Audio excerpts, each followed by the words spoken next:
Hi, I'm Ben, And I'm Josh. and this is the Bad at Magic podcast, a podcast about games, life, and other things, and welcome to episode 70. Episode 70. Listeners, don't even think about stealing our intellectual property for at least another 100 years.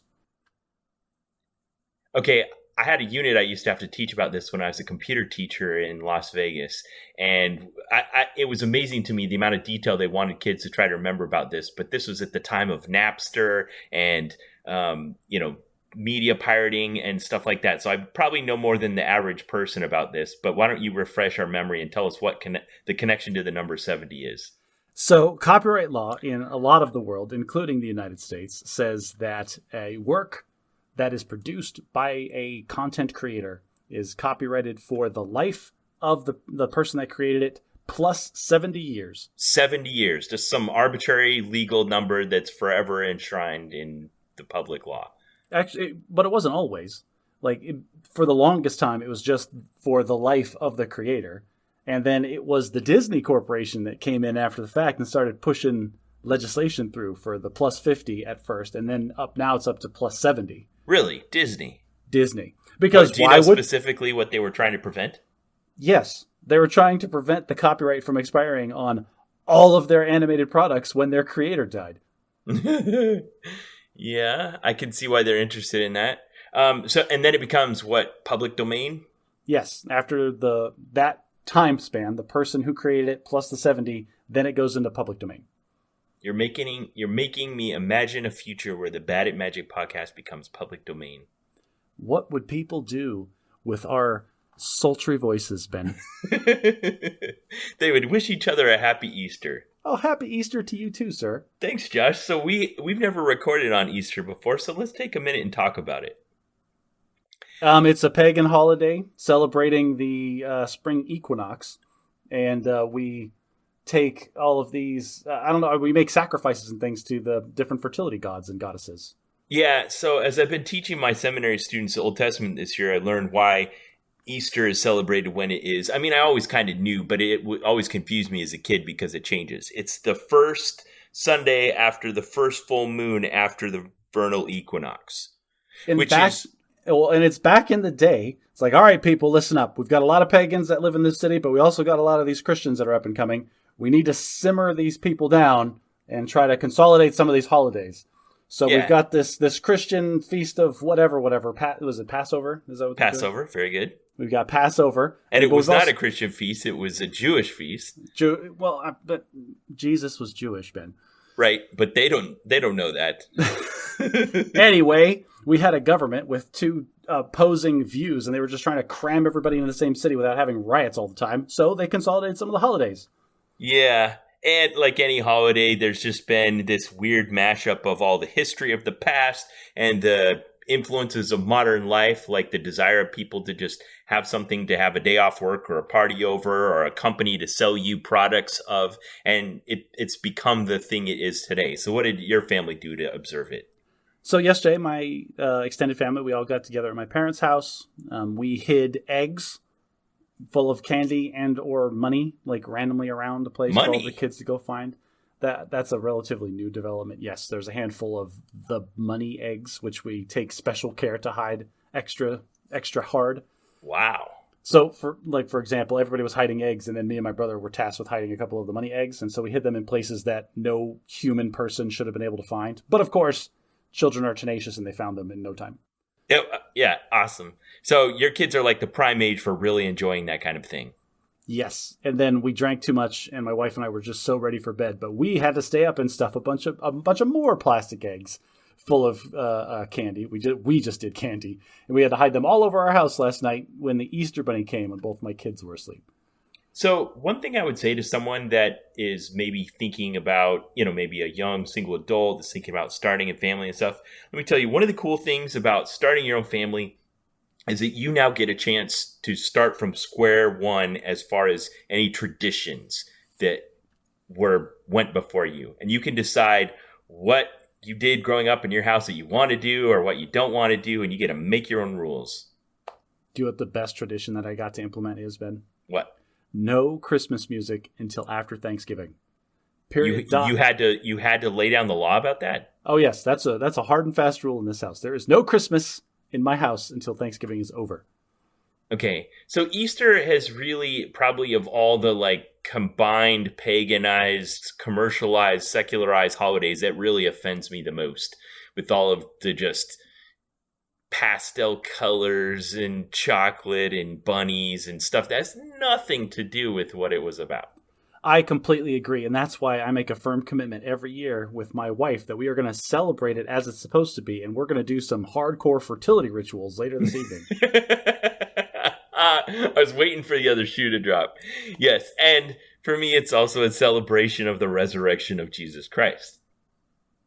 Now, back to the tradition idea, and that is in our family, it isn't just your individual ideas, it's also the combination. And this is really where I think the melding of two different families happens in a marriage. You have her upbringing and her and her traditions, and your upbringing and your traditions. And what eventually comes out of the hopper at the end of the machine is neither and both. It's true. And that's kind of the way that this holiday got rolled up with all the other things. If you look at it from the macro scale, it's not just the traditions in your household. It's the traditions in aggregate that we have surrounding holidays get jammed together and mutate slowly over time. So my wife, I think as most of us do, have a few memories from her childhood that are just particularly magical. And I think her memories of Easter are a bit more magical than mine. We also celebrated going up and searched for Easter eggs and had Easter baskets on Sunday morning and those kinds of things. But my wife goes to great lengths to make sure that the magic is being passed on to the next generation. So even to this day, with our our youngest being 13, turning 14 years old, my wife still really put a lot of effort this week into making sure she had Easter baskets with candy and some kind of gift they could wear to church on Sunday and those kinds of things. And then this morning when they got up, they all went around and searched for their Easter baskets. If it wasn't for her, that magic might die a little, because it's not a big priority to me, particularly as they're getting older. But I am grateful to her for making the magic happen for the kids. Oh, good job, Alicia. Mm-hmm. Oh, this is the part where I'm supposed to talk about how magical my wife makes it for my kids. Is it? Ditto, yes. Nicole basically does everything, and I'm the grumpy Gus that'll just sit and watch TV all night and be like, "Oh, you helped hide eggs, didn't you?" I did help hide eggs, but this is the thing. Like, I took a shower and everything I did to get ready for the evening to go to bed, and I came out and she had all of the Easter baskets in mid-assembly. And so what am I going to do? Just sit on the couch and be like, "Oh, that looks like a lot of work." No, like, I need to contribute. So I sat down next to her and I started stuffing all the plastic Easter eggs, and then we hit them all. Yeah, that feels kind of similar to like when you get out all the gifts and get ready to wrap them for Christmas. I don't do a lot of that because I'm a terrible wrapper. Yeah, I used to throw in a red sock with the whites every now and then so she wouldn't make me do the laundry. I'm sure you could get better if you tried, Josh. Well, there's a lot of the holiday traditions that I will help with and contribute to, and there's a lot that I just don't care about. For example, I was at work on Friday. My wife had Friday off, and so did the kids. And she knew that I'm not big on coloring the eggs. I don't have a ton of patience for it. And I don't know, it's fine, but I don't want to do it more than like 15 minutes. And so I just kind of try to burn through all the eggs. But I love it. This completionist attitude. Head down, we got to get all these eggs colored so I can stop doing this. I mean, it's probably not that bad, but it might be that bad. But my wife knows that I'm not a big egg coloring person. And so while I was at work, she just sat down and did coloring with the kids for like an hour. And they have such great, wonderful eggs. And my wife texted me incessantly about how annoying it was because the kids were mixing. They have to have their own colors. Like, you get them in the little plastic cups, and they get their own because after 10 minutes, every one of my daughter's colors apparently had turned brown. Yep, brown. Everything's brown. I wonder what happens if I mix all these together. Brown. That's what happens. Brown. Yes. All right, on episode 69 of the Bad at Magic podcast, we discussed real briefly the slap heard round the world at the Oscars. And you'd mentioned to me that this is going to follow a pattern. You said it'll just be a couple of weeks, and then Will Smith and Chris Rock will come out in public with their arms around each other and say everything's good to go now. That has not happened yet. However, when you said that to me, I was wondering if this had happened, just like you said. So I went out, and as I was looking, I found this video. Have you ever seen this, of Patrick Stewart and James Corden? I don't think so, no. Okay, James Corden, who has the the Late Show, the British guy that does like the carpool karaoke and stuff, and Right. Sir Patrick Stewart of Star Trek: The Next Generation, Captain Jean-Luc Picard fame. And they're on stage for some kind of something where one of them's the MC and one of them's a presenter, and they get in a fight, like right in front of the microphone. They're insulting each other. Patrick Stewart's calling James Corden fat. James Corden's calling him old. I mean, it gets like ugly. And so, and it went on and on. So I watched that clip and I was like, well, that was really terrible. Just like you said, seeing that kind of thing makes you just feel cringy and uncomfortable. Yes. And then about a month later, they came out with a video that was like a sketch on Saturday Night Live, and they're in bed together and they're calling each other honey and sweetie and pet names. Link in the show notes. It's hilarious. And that's how you publicly announce that the beef is over. Move on, people. Yeah. I'm a little bit dubious. I don't know if we're going to see that from Will Smith and Chris Rock. It hasn't softened up yet. I mean, maybe not, but at the same time, it'll eventually fall out of people's zeitgeist, and then we'll just forget it happened. And it'll just be one more of those anecdotes like, oh, remember that time that Will Smith slapped Chris Rock? Oh, yeah, that was crazy. Yeah, I hope it softens up like this. You're right. That is the pattern it should follow, where they just get over it and make up, even if it's really not better under the surface. Well, while we're doing follow-up, I actually have a piece of follow-up, if you don't mind. Yeah, go for it. So I don't know if it was episode 69 or 68 where I was ranting about my keyboard and the shipping and how I got pseudo ripped off, or I would have gotten ripped off, but I wouldn't have known it. But I knew, since I didn't get ripped off, I knew that I would have gotten ripped off. Yes. And I was kind of resisting you because I don't look at this the same way that you do. No, it's because you're a glass is half full kind of person, and I'm a who stole half my glass kind of person. Yeah. So, but I will say a listener, my sister-in-law Stephanie, thank you Stephanie, brought up a very interesting point about that specific argument that I had not thought about. All right, let's hear it. And that is the proximity of the person that's receiving the object to the shipping point. This is a variable. It's not fixed. Yes, exactly. It's not just based on the workload of what's coming through the factory. Yes, and so if you don't remember, the problem that I was having is that there was the option to pay extra for expedited shipping. I did not pay extra, and I still got it within the expedited window instead of the normal window. And so I basically got what was a premium service for free. But what I didn't think about is if I live in metropolitan Phoenix, so like I can get almost anything shipped to my house in less than 24 hours. Sure, let's say you lived in rural Montana. Yes, if I lived in the middle of BFE, bum effing Egypt. Now, there's really no way of saying that in a PG way. If I lived in the middle of nowhere, then expedited shipping, I would have to pay for that because they're going to have to put a guy on a horse to ride through the night to get him to where I live. Yeah, and that costs extra. Yeah, it does. So it would attenuate that that thing that you were evaluating in kind of a simplistic way. If you lived in that far out place, if you didn't pay the extra cost for expedited shipping, it would always take longer. Yes, and just because I live where I live, I'm being spoiled by expedited shipping. And so I'm going to go ahead and I'm going to retract. She made me realize that I was making false assumptions and I wasn't taking into account every variable in this process. Thank you, listener Stephanie. That's excellent. Yes, because the extra cost doesn't just go to how much priority they give it within the factory or the warehouse, but it also goes to how much priority it gets once it leaves. Yes, and just because it takes 10 minutes to boomerang a box from Amazon to my house doesn't mean that it's going to take longer for somebody who lives in the middle of nowhere. Yeah, well, drone delivery is coming.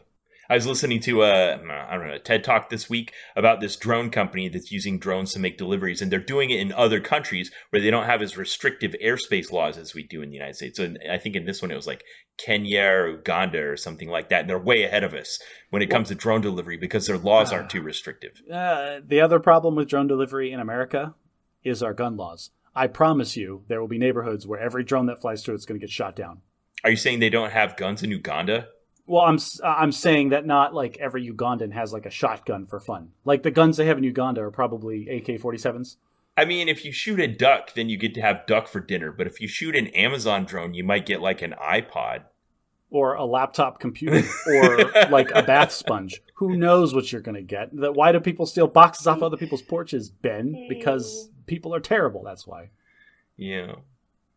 Well, last time we'd also talked about this event that had happened on Reddit called r/place. And just a real quick recap of that, it was this idea where there's this giant blank grid, and then they gave every person that was signed into their online social media website the ability to go onto that grid and change the color of a single square to one of 24 colors. It was a pretty limited color palette. And then your account was locked for 5 minutes and you couldn't change it. And it was only open for about 3 days. So over this 3-day period, this canvas took shape into this massive grid of varied colors and patterns and artworks and vandalism and everything that happened over 3 days. And you and I talked about this right in the middle of it last time. Do you know what happened right after we finished recording last time? So if memory serves correctly, is it closed? And then they said there's no more. Well, they didn't close it. They just said they changed the parameters. Like r/place has ended as of right now. And you can only change like the pixels to one color. And that was, I think it was gray or white. It was kind of like that. They didn't make an announcement that it was over. There was kind of this uncertainty surrounding the end of it. And when you go in and you go to select your color palette, instead of having 24 colors, you only had one. And I was on during the time when this happened. And I did what a lot of people did, where they're like, wait a minute, there must be some mistake. This is broken. And they logged off and logged back on, close it and reopen it. And you come back in and it's still white. And then you look at the grid and you see that the whole thing is starting to fade to white. As people are realizing if you only have white, that's all you can do. The thing about that felt so weird was how inevitable it felt. Like if everyone could just agree not to do anything in that point, it would have stayed forever. But because that's the only choice you had, it was going to happen. That's funny. It's like a prisoner's dilemma on this enormous scale. Yes, exactly. It was the prisoner's dilemma, enormous scale. If everyone leaves it alone, it'll stay the way it was. But since you only have white, it can only disappear. And it was inevitable. But it happened pretty fast. It was just a matter of hours until the whole thing was whited out. Oh. Okay. You can still go on and see it if you're interested in it. If you're not, forget about it. I said incorrectly last time that had happened the year before. It did not. The first instance of r/place on Reddit was 5 years ago. Oh, so wow. And they didn't say after 5 years ago, they didn't say it's going to happen again in 5 years. It was like, hey, look at this cool thing. And then 5 years later, it happened again on April Fool's Day. Will it happen again next year? Probably not. In 5 years, who knows? Maybe watch for it at some point in the future. I still encourage listeners to go look into it because it's just so cool, the little random stories that happened. One of my favorites was there was this community that worked so hard to get 2 little animal emojis sit right next to each other, like little cartoony animals with a big heart around them, and they both look so happy. And then some other community came and completely wiped out one of the animals, left the other one alone, but just got rid of the other one or replaced it with some other picture. And then the original community, they didn't try to get the other animal back. They just put a sad face and tears coming out of the one that was left by himself. Yeah, you're right. There's so many little stories coming out of it. I can think of 2. I've seen so many real-world representations of the canvas where people have put it as wallpaper in their university dorm room. I've seen somebody wrap their car with it. Oh. But my favorite was the drama surrounding the Canadian flag. It's easy enough to make a Canadian flag. It's red and white and it's got the little maple leaf in the middle. But they had this grid they were trying to do, but there were vandals going. So over the entire period of trying to build the Canadian flag, there was just this constant vandalism happening, and it was really having a hard time giving the maple leaf to take place. And it made it look like the people that were doing didn't know what they were doing. Clever vandalism. We're not going to cover it up. We're just going to make you people look like idiots. Yeah, so they called it the Merple Lurf. And someone had gone to a Canadian hockey game this week, and they'd taken the final iteration of this Canadian flag with this really jacked up maple leaf on it and the word Canada on it. And they printed it out on a full-size real-life flag and taken it to this hockey game, and they were waving this Merple Lurf. That's awesome. Good job, Canada. Just own it. It was great. All right, also on the Bad at Magic podcast in episode 69, we talked about digital economies. And there's something you said that it was kind of bugging me, but I decided to just put a pin in it for later. Here's what it was. You were quoting the professor from Tulare Community College talking about the dilemma with online magic cards and real life magic cards and how, quote unquote, it doesn't cost them anything to produce additional online objects. Now, I want to challenge that idea. Okay. So just like a digital object doesn't really exist other than a 1 or a 0 on a hard drive somewhere, the idea of an online community or online game is kind of based on something also intangible. And that is the trust of the community participating in the thing. Okay. If the developers who have godlike powers show themselves to be unreliable, that could reduce the trust of the community in it to the point where it becomes of no value. Okay. So the integrity of the online environment itself is a valuable property, and it can be changed by doing things that are quote unquote cost them nothing. So I do understand what you're saying there, is that there might not be a real world physical cost in monetary value or work hours or time or whatever, but there might be second or third order effects of the ramifications of the decisions that they make in their digital environment. I'd say second order. Okay. Let's say, for instance, in World of Warcraft, you'd worked really hard to get some fancy piece of armor. You know, you'd trained up, you got to max level, you'd gotten a guild together, you'd done a raid, you barely lasted through and killed this end boss, and this 1 in 100 random event comes and you get these really cool shoulders for your rogue. And you're walking around, and then all of a sudden everybody has them, and you find out they're like cost 2 gold in the shop down the street.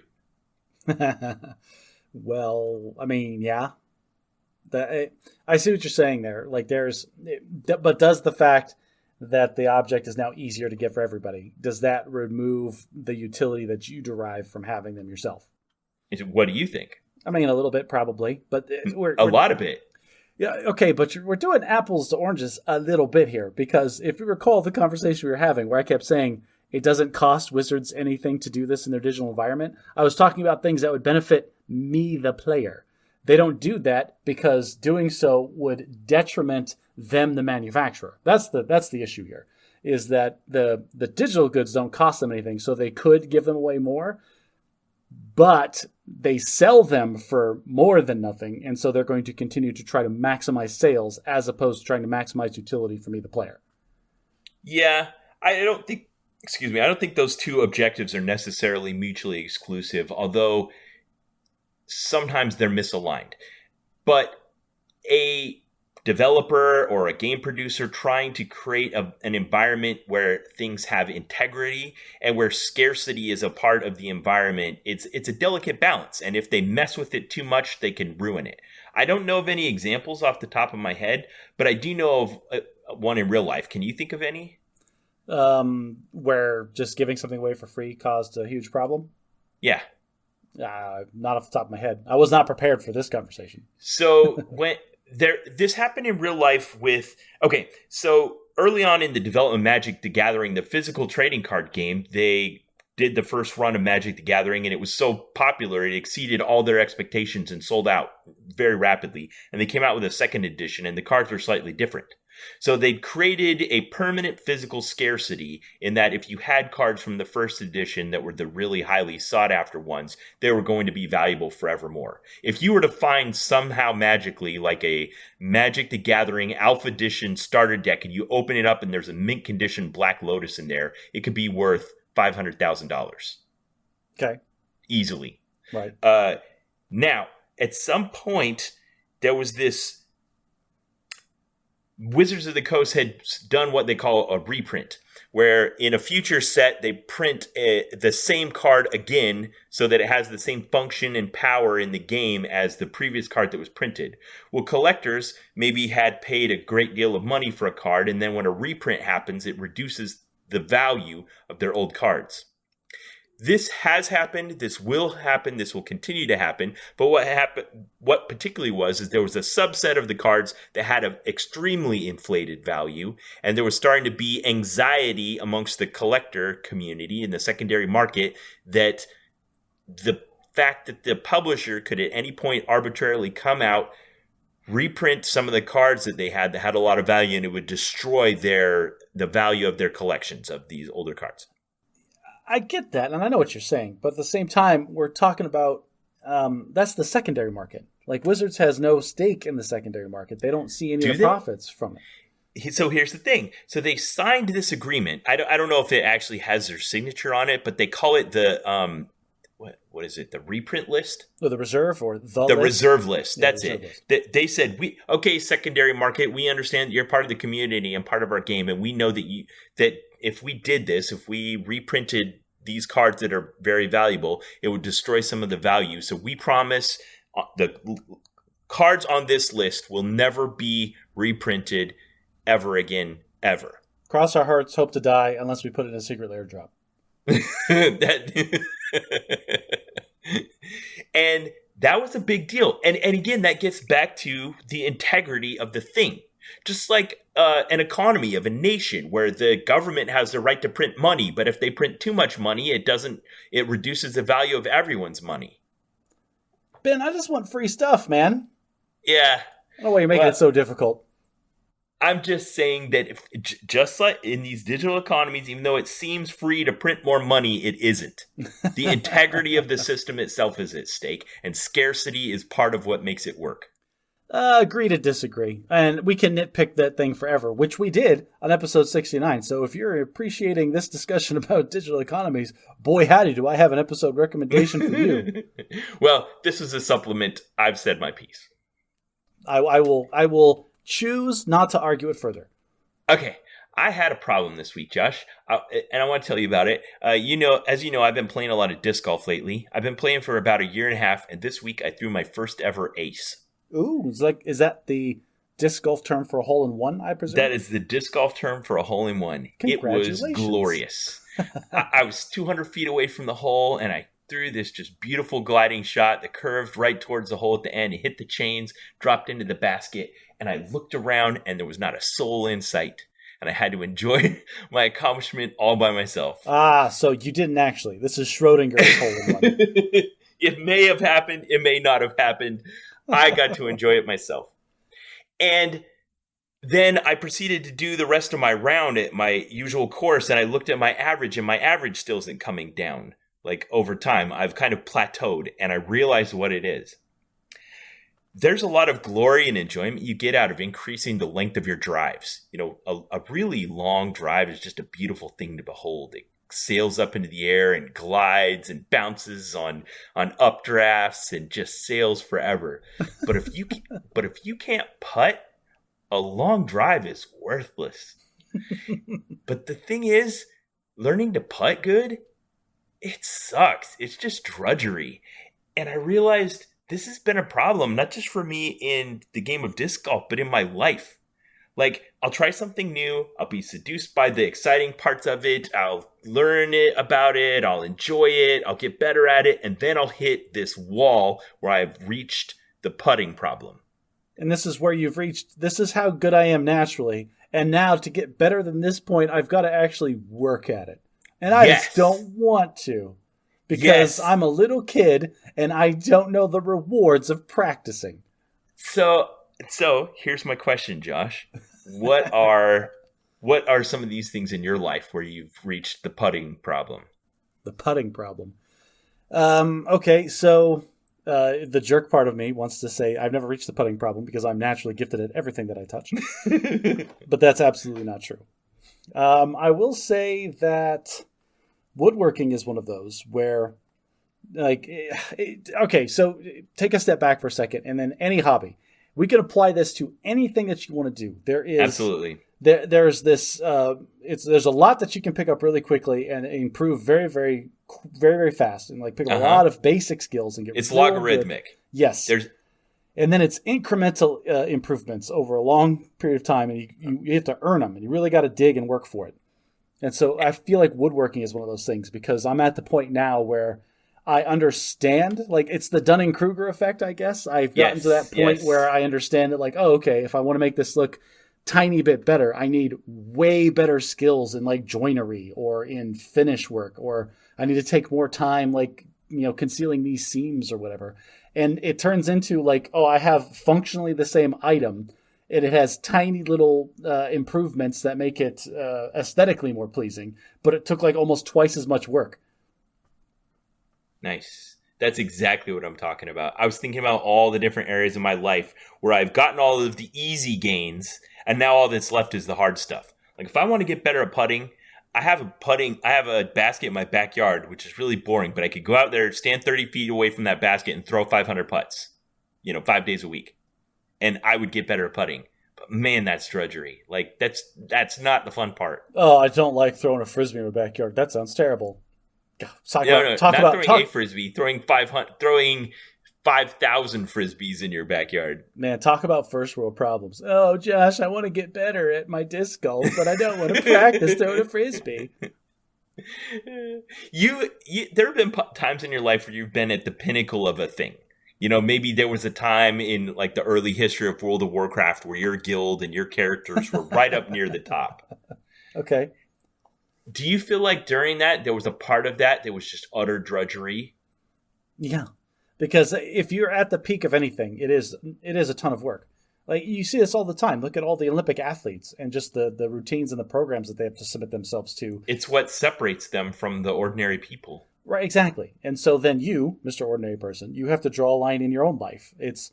Are you going to enjoy disc golf any less if you don't get better at it? Like, can you just be happy disc golfing at the level that you currently do? Because if so, then who cares about your short game?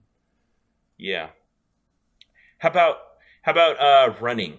Like, some people, it seems like they just, whenever they achieve a new max distance, then they set their sights on the next max distance. But I feel like I've reached a point where I'm pretty satisfied with about 10K being my max distance. See, and I feel exactly that same way about half marathons.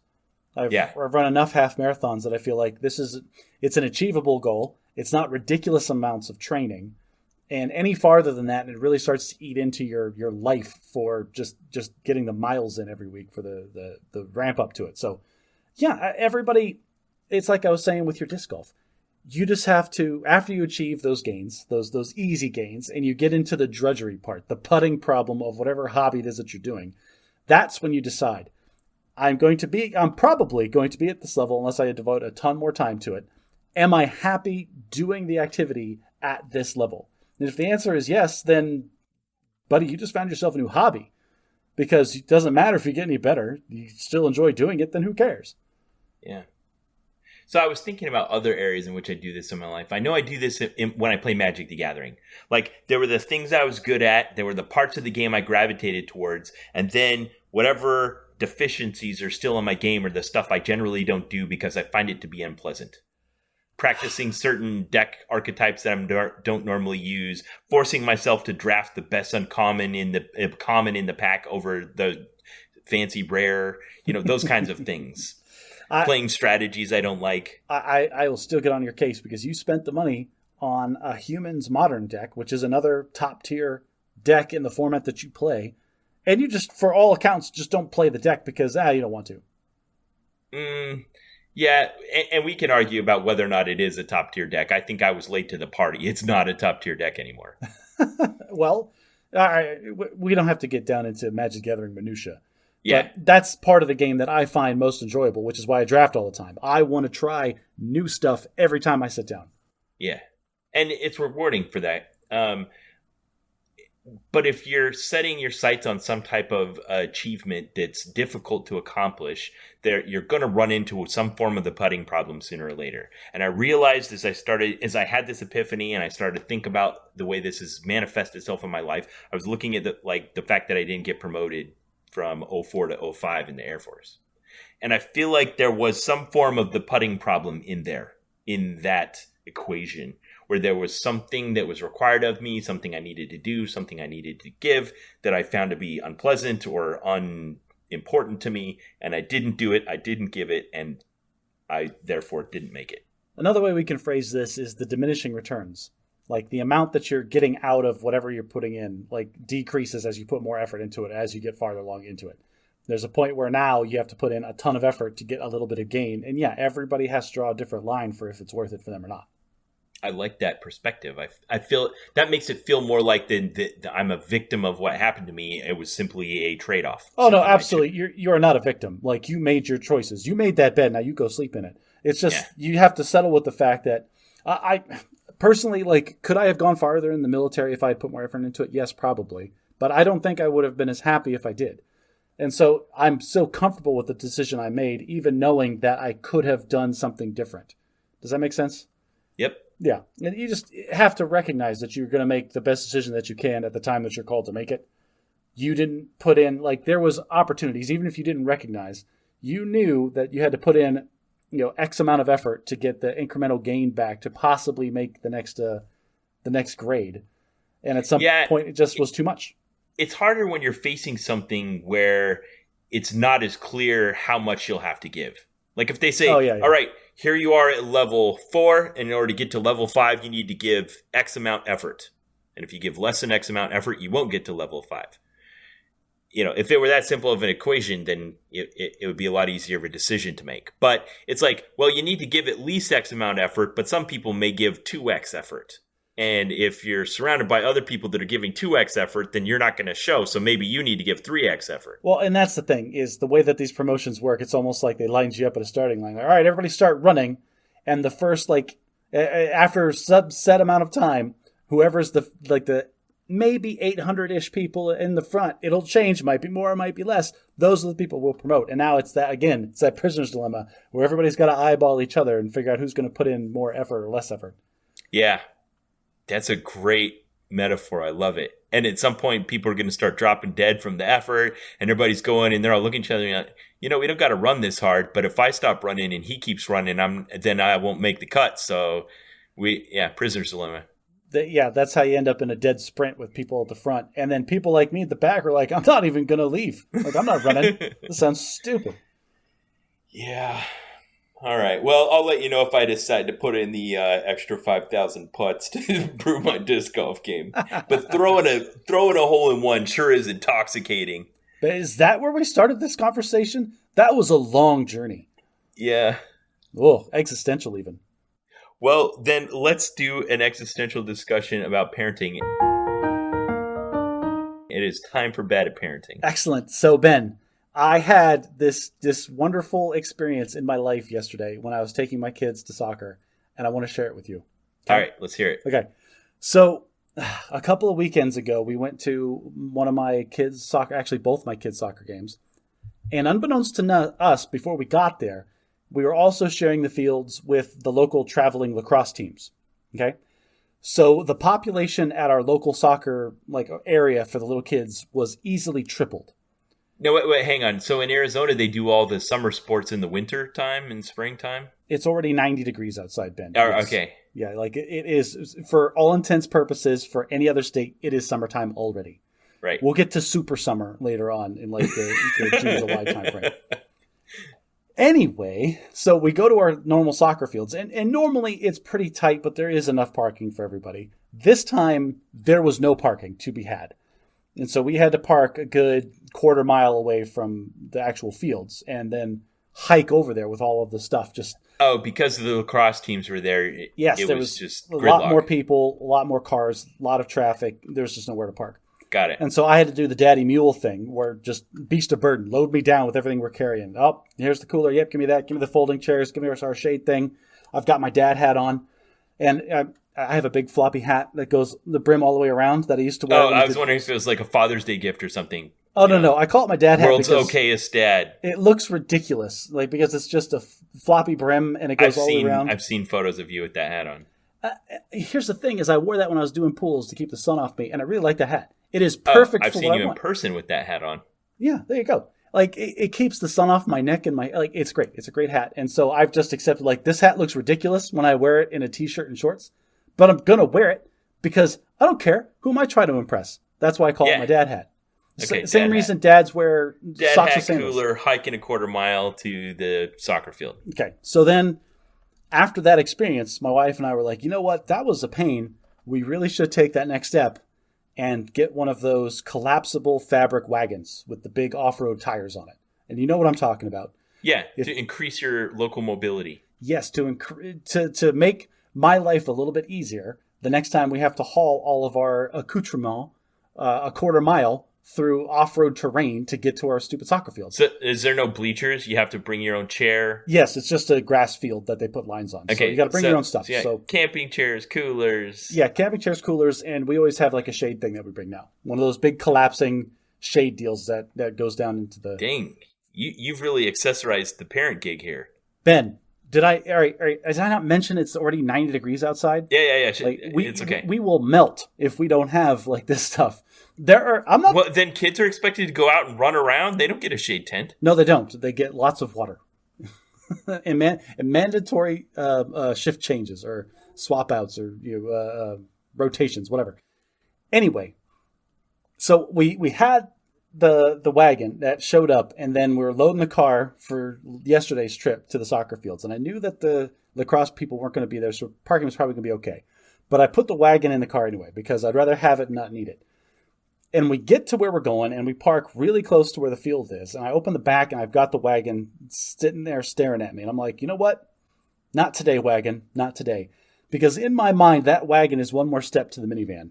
It's like, yes, the minivan is super convenient, and you cannot deny the utility of the minivan, but I still don't want to drive one. So I can't deny the utility of the wagon, but I haven't used it yet, and I feel like there's a threshold that once I cross it, then I'm just a little more dad than I was yesterday. Okay, so you agreed to get it, but it still feels like this symbolic threshold that you haven't crossed yet. Yes, it's just one more ratcheting up of how lame I am as a person. It's like I'm less cool and more dad every day, and this is just one more visible manifestation of that. I love this concept. My mind's thinking of what there might be in my life that's like this, or what's next. Here's the thing. Let me get to the part of the story that I want to get to. And so I was like, you know what? We're close enough. I don't need this. And I did the pack mule thing, and I just hauled everything with my arms again. We set up our shade, and I staked it down. We set up the chairs underneath it and sat down. And my daughter has a blanket that she likes to put between the two chairs and lays between us. And so we had the whole setup going. It was fine. But Ben, we were sitting there waiting for the game to start, and I saw what can only be described as maximum dad. Oh, this is not you. This is someone else. This is someone else. Yes, maximum dad was somebody else. And I saw that guy, and I pointed out, I'm like, that right there, that is maximum dad. And so here's the thing. He was setting up on the field directly across from us on the other sideline. He was the dad avatar. Yeah, this is like whatever, like that right there. That is that He's in guy, the avatar state. Maximum, yes, exactly. So he had the wagon that I'm talking about, okay? Loaded to overflowing with all of his stuff. And then he also had not just a cooler on wheels, but one of the full-size cooler on wheels, the new ones that like tip down like with a rolling suitcase. Yes. Was he wearing socks and sandals? He was wearing... I don't know if he's wearing socks and sandals. Like, I want to lie and say Did he have yes. sunscreen on his nose? He had a similar dad hat that I do with a floppy brim, but his brim was wider by at least 2 inches in every direction. So it was just a bigger brim hat than mine was. And so he was a caricature version of a dad. He gets to where he's going, and he sets up his shade deal, which is like basically the same as mine, but just a little bit bigger in every dimension, right? Just a little bit wider. Uh-huh. He set out his camping chairs, and then he sets his cooler down between them, and it's got the cup holders on the top. And like he pulls out a can of cola, and he puts it in a koozie, and he puts that koozie cola in the cup holder on top of the cooler. And Ben, this is what blew my mind. This is the step that I said, that's the guy right there. It was a little windy, and that's why I had staked down 2 corners of my shade deal so it didn't blow away, okay? Uh-huh. He did not stake down his tent. No, not maximum dad. No, sir. He pulled out his safety orange ratchet straps that you would like strap down cargo in the back of a truck with. And he attached it to the corner of his pergola, his shade deal, and then put the other side on the handle of his cooler and was over there ratcheting it down until it was a nice taut like cable that was holding down his tent. Wow. And this was weighted, of course, by like the drinks inside. Yeah, the drinks and the ice and everything that was in there. So it was heavy enough that it was presumably going to hold down that side of his shade deal. And on the other side, he took a matching safety orange cargo ratchet strap, attached it to the shade deal, and then attached it to his chair that he was sitting in, and ratcheted it tight, and then sat down. I am not moving from this spot. And I'm over here just like, that's it right there. That's going to be me in 10 years if I keep going this slippery slope of dadness. Wow.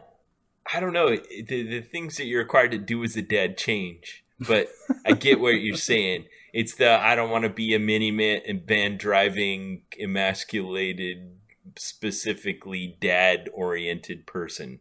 Lose my identity to this. Well, the way I feel, I'm not going that existential with it. It goes down to what I said earlier. It's that every day I feel a little less cool and a little more dad. And so if I can fight that process, I'm just still let in. Be dad, be cool. No, because that's not a thing, and you know it.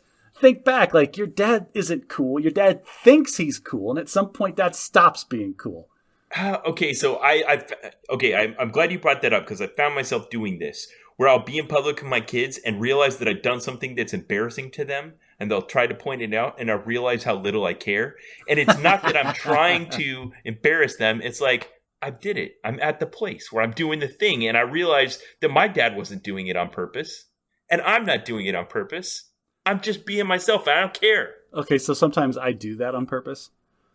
So, for example, whenever we're in a group setting and we're waiting for other people to show up at like a restaurant, the last time this happened to me, it was our accounting firm. We all showed up for drinks together for our holiday party. Uh-huh. And so 3 of the 4 of us were already there sitting at the table. And then the 4th person showed up, and then they were looking around for us like you do. And so the other 2 that I was with, they kind of put their hands up and doing the demure little wave to try to get her attention. Yes, very polite. I stood up from my seat, faced her, like squared my shoulders at her, and started waving both my hands over my head and yelling, Jesse, we're over here. And like to the point where people at surrounding tables were all turning to look at me and then the person that I was yelling at. And I'm sure that sped up the process considerably. Oh, she definitely found our table, and then she called me a dad because that's what dads do. Yeah, I feel like the areas that I still don't want to make that transition, and I hope I never have to, are like in my wardrobe. Oh, I gave up on a long time ago. Whatever. Like I'm wearing a shirt with the Flash logo on it because I really this is a comfortable shirt, and I don't care. Like my dad wears button-down shirts almost exclusively now, and I don't want that to be me. I don't want to be button-down shirt guy.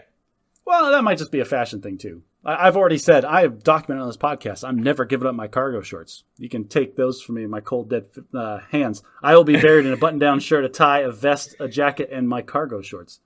Yeah. Okay. Well, Josh, if you ever achieve maximum dad, will you know it? Well, if there is no one else around that's as much dad as you, will you have a moment where you look around and go, who is the maximum dad at this soccer field? Oh, wait a second. It's me. I think that's that's the last step is transitioning from the student to the masters. You realize, no, I am the maximum dad. And it'll have to be some catalyzing event, like somebody 2 seats down that I'm not even associated with. Some random stranger will be like, "Oh, we forgot the sunscreen. Did you need sunscreen? I've got some spray stuff right here, or the zinc oxide in my other pocket. Which one do you need?" Yeah. So you said something interesting when you're describing your wife's suggestion that you get the fabric-sided wagon, and it wasn't a keeping up with the Joneses kind of thing. It was like, hey, this is really inconvenient. That guy over there seems to have it figured out. Let's try that. Yeah, and we've seen them before, and we're always like, oh, that looks extremely useful. It's the same, like I said with the minivan. You cannot deny the utility of these things. You just don't want to be associated with them. I gave up on that a long time ago, Josh. I've owned a minivan since 2003. Because of the utility. I get that, but you have more kids than me, and so you made the transition a lot earlier than I did. Now that we're done being bad at parenting, let's talk about bad at technology. Okay, this is also me, because now this is just me ranting about something that's been driving me crazy this entire past week. Ben, what is your internet browser of choice? I guess Google Chrome, but I feel like it's more of a internet peer pressure thing than anything. I don't really know what's going on under the hood. I mean, I have an idea, but I don't care. Okay, listeners, Google Chrome is objectively the best browser. You can make an argument for Firefox, but I won't hear it. Okay, we've already talked about margins. There being, very little returns in the margins. Like you can use any of 5 different browsers and view any popular website and not be able to notice significant differences in appearance or performance. So when Google Chrome first came out, they put out like a 10 or 15 minute video about the stuff that's in the guts of it that make it objectively I get better that. browser. I understand all the things that's happening in memory and that kind of stuff. It's better. Google Chrome is better. Now that's fine. I get that scratches your itch as an engineer, but I'm just talking about the end user experience. Well, like, then, okay. Then if like you said... If we did the Pepsi blind taste test and open up a browser and somehow obscured its identity, I don't think you'd be able to tell the difference in most circumstances. Okay, Ben, you go to a car lot and there's 3 identical cars, and you tell you tell a mechanic, a guy you've trusted your whole life, and you tell him, I want to buy a car, I want it to look like one of these 3, and he says, buy this one here. Do you care why he's saying that, or are you just going to go with what he says? No, that's fine, and I don't think that's a valid comparison to what I'm saying, because most of the time, all you're doing with the web browser is viewing a single web page. Yes. And I'm saying, listen, I'm saying there's a threshold that, yes, there are things happening under the surface that allows it to be more efficient in utilization of memory or performance when you have multiple tabs open and those kinds of things, and you're doing multiple simultaneous tasks. But for most use cases, they're indistinguishable. Then just use Chrome. If the user experience is the same across all of them from your perspective, then use the one that the experts are telling you to use Chrome. All right, so why did you bring this up? Well, geez, I forgot. Like, we had such a good conversation about that. No. But so Google Chrome recently did an update. It was early last week or the end of the week before, where before, and I don't know if you've noticed this, but like whenever you're filling out a form online, it comes up with the autofill features, like all the stuff that you've put into that kind of a form spot.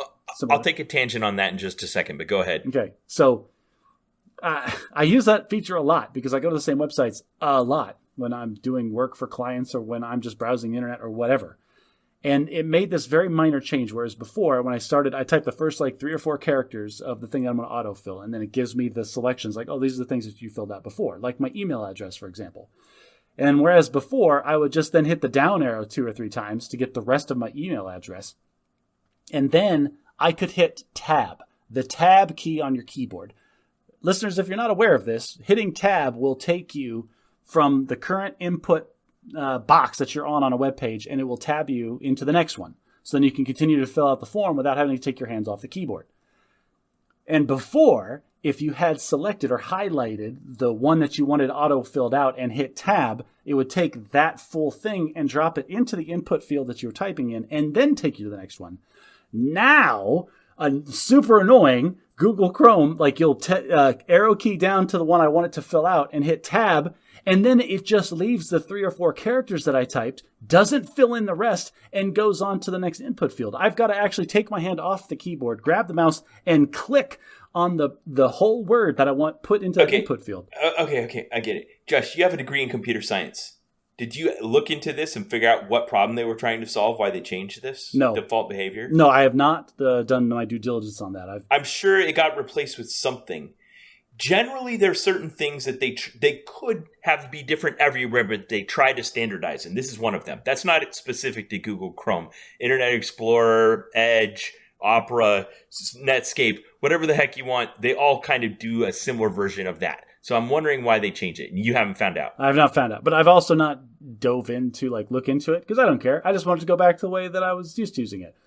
It's very typical consumer behavior. There must be a good reason that makes sense. Man, why, you have such faith in this in organizations that I just do not share with you. All right, this is a challenge on me. You are correctly putting the burden of proof onto me to go and find why they made this change and whether or not it's the first time you open Google Chrome after they do an update, they force open a second tab that has the explanations of all the changes that are in this version. Yeah, I read that about as often. I don't care, and I closed it. I read that about as often as I read the end user license agreement. They try to make it a little bit easier to read than an end user license agreement, but I get what you're saying. Some things there, I think developers rightfully try to minimize user overhead. For instance, the fact that cut, copy, paste, and undo are the same keyboard shortcuts in every application. It's not because they're system shortcuts. It's because developers realize that that's transposable knowledge. Or if I want to have that feature in my application, I'll just have them bring their knowledge from elsewhere and utilize the same trigger. A more cynical view is that those developers use those shortcuts and therefore they want it in the product that they are making. You would think that, but every now and then I'll encounter something where it's, for whatever reason, the developers wanted to do it differently than it was done before, and it's just a constant point of friction. And you're like, this wasn't worth it. I get what you're trying to do, Mr. Developer, but WASD is how you move around in a first-person shooter. That's absolutely true. And if you stray from that, you cause problems with your user base. I get exactly. I get what you're saying there, but this feels more not personal, but just like, I don't know. It barely crosses the threshold of why. Why would you change something so like built into my muscle memory that I've got to retrain myself in almost every task that I do on the internet now?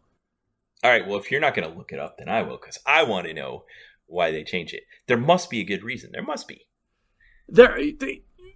No, there must not. There doesn't always have to be a good reason. In the absence of a good reason, it could be somebody just screwed it up.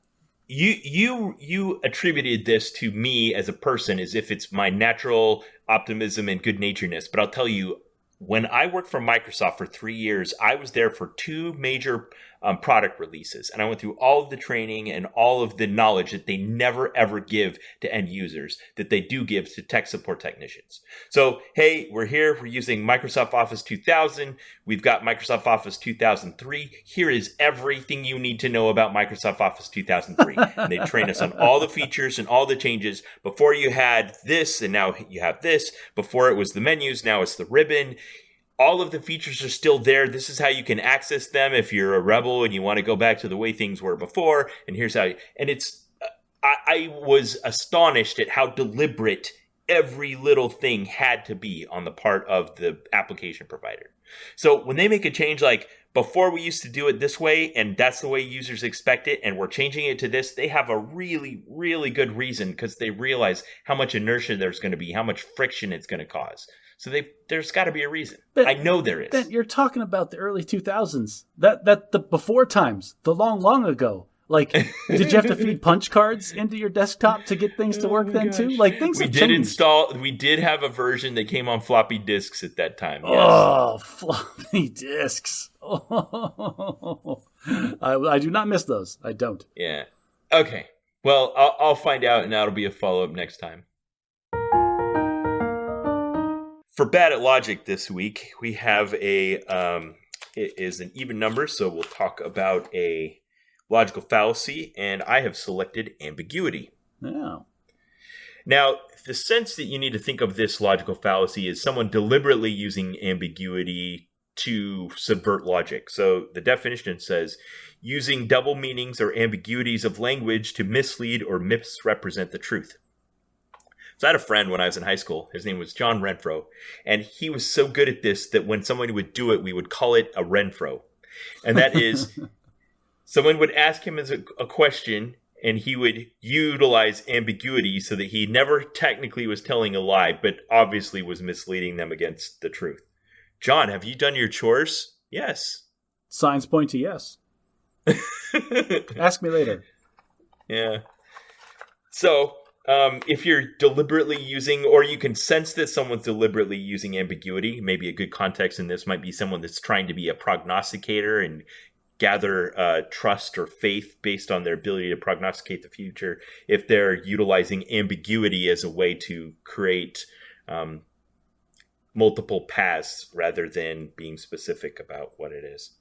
So this is different than giving like false narratives, right? This is like Nicki Minaj wasn't ambiguous when she said, "Oh, my cousin's friend or whatever had some side effect," without having had any firsthand knowledge of it. That's not ambiguous. That's some other thing.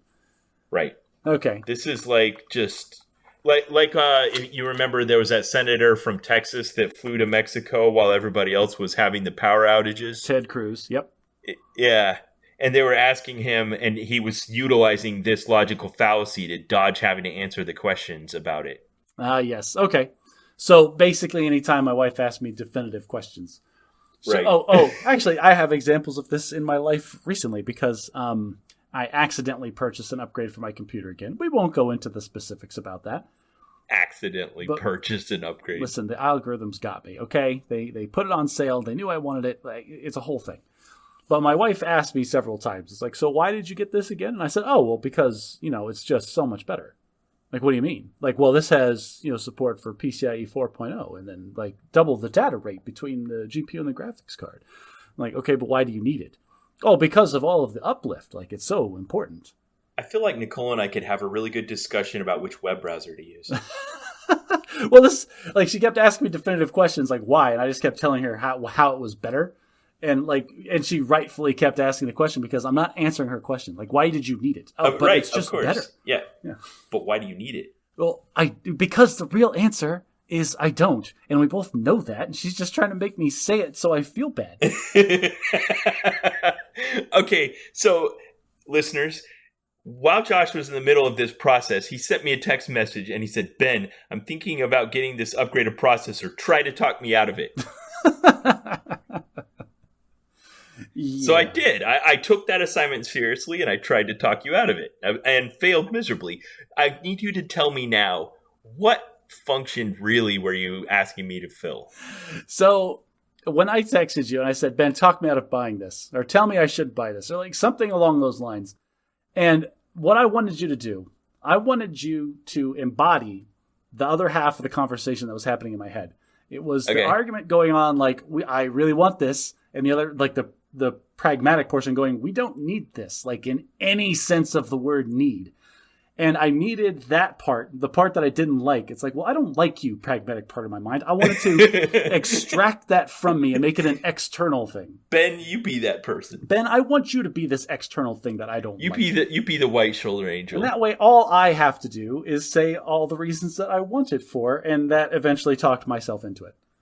Okay. All right. Well, mission accomplished then, if that's what I was supposed to be doing. It's a huge uplift, and we will figure that out once I get all the settings configured. I feel like there's a theme forming here. How much of a difference have you noticed with your upgraded microprocessor? Well, I installed it an hour ago, so none so far.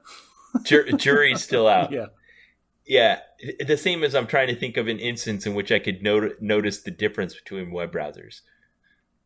You're killing me with the web browser, Smalls. Okay, the thing for me that's really my main deciding factor in web browsers isn't about what's happening under the hood.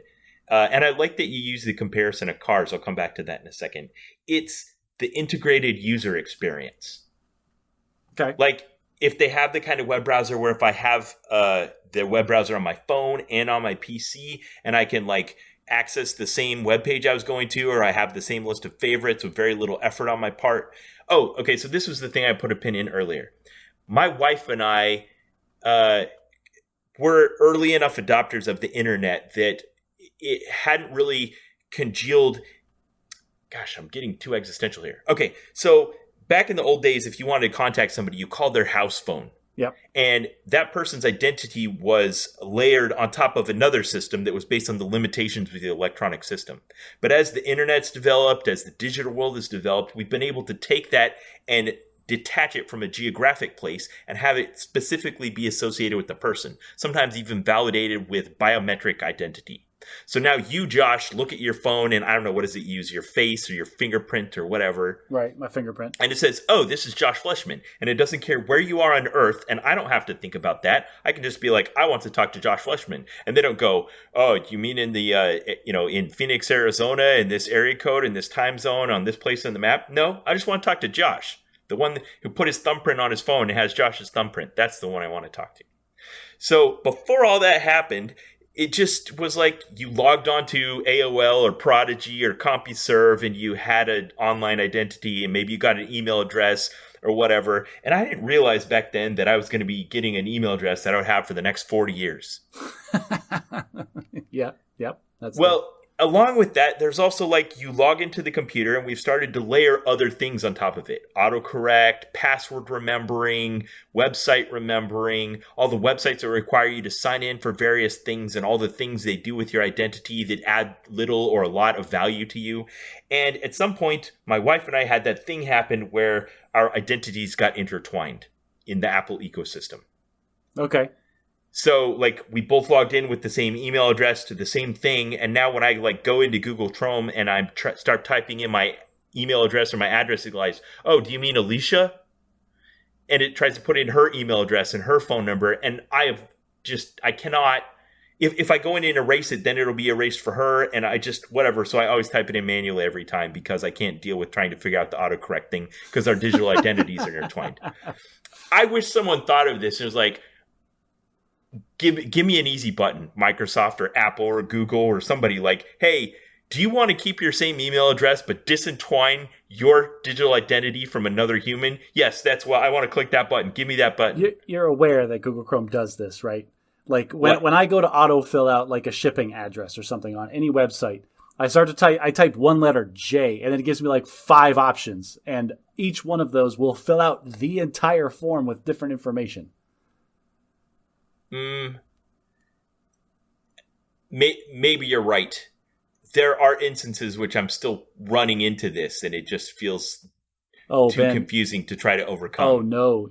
That statement right there, now you're starting to sound like the old guy. It's like, I don't understand this newfangled technology. You're right. I want somebody else to figure it out and make it easier for me. I feel the same way with, like, I have a digital contacts list that is really old. You know, every time you upgrade a device, every time you get a new client, it combines them and it's inelegant. And pretty soon I'll have like 5 entries in the address list for my mom. And at some point in the past, she changed cell phones. And then when I try to send her a text message and it gives me a list of 4 numbers, I don't remember those 4 numbers. So I've been upgrading my phones, right? And then you just pull your contacts from the old phone to the new phone. And I still have every one of my customers from when I was a pool guy in my phone, because I had like 300 something people in there, and I just haven't taken the time to go and check and delete every single person that's not somebody I actually talk to on a regular basis.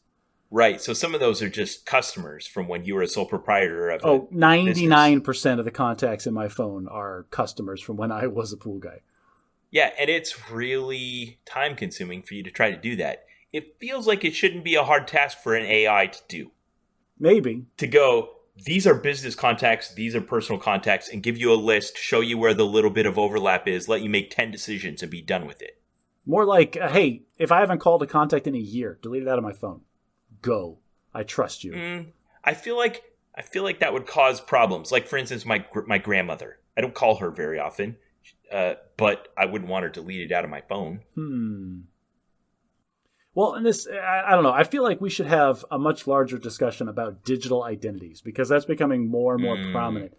I'm noticing there's my wife and I, we have a shared YouTube account. So we have YouTube Premium and YouTube TV, and we both watch it, and we watch very different things. And Google is getting very confused over what content that we're supposed to be watching. You don't want to have to pay twice, but you also don't want to have your preferences creating some weird amalgamation of 2 people. Yeah, I mean, it's $5 a month to get multiple user accounts, but I haven't bit that bullet yet. As my kids get older, once my kids get to the point where they have dedicated devices, this is the corporate punishment you have to endure to not pay for that second account. Yeah, exactly. And like I said, there's a threshold. Once my kids start using it too, I don't want any of their junk in my feed. The first time one of their stupid Minecraft YouTubers shows up in my feed, I'm getting the family pan.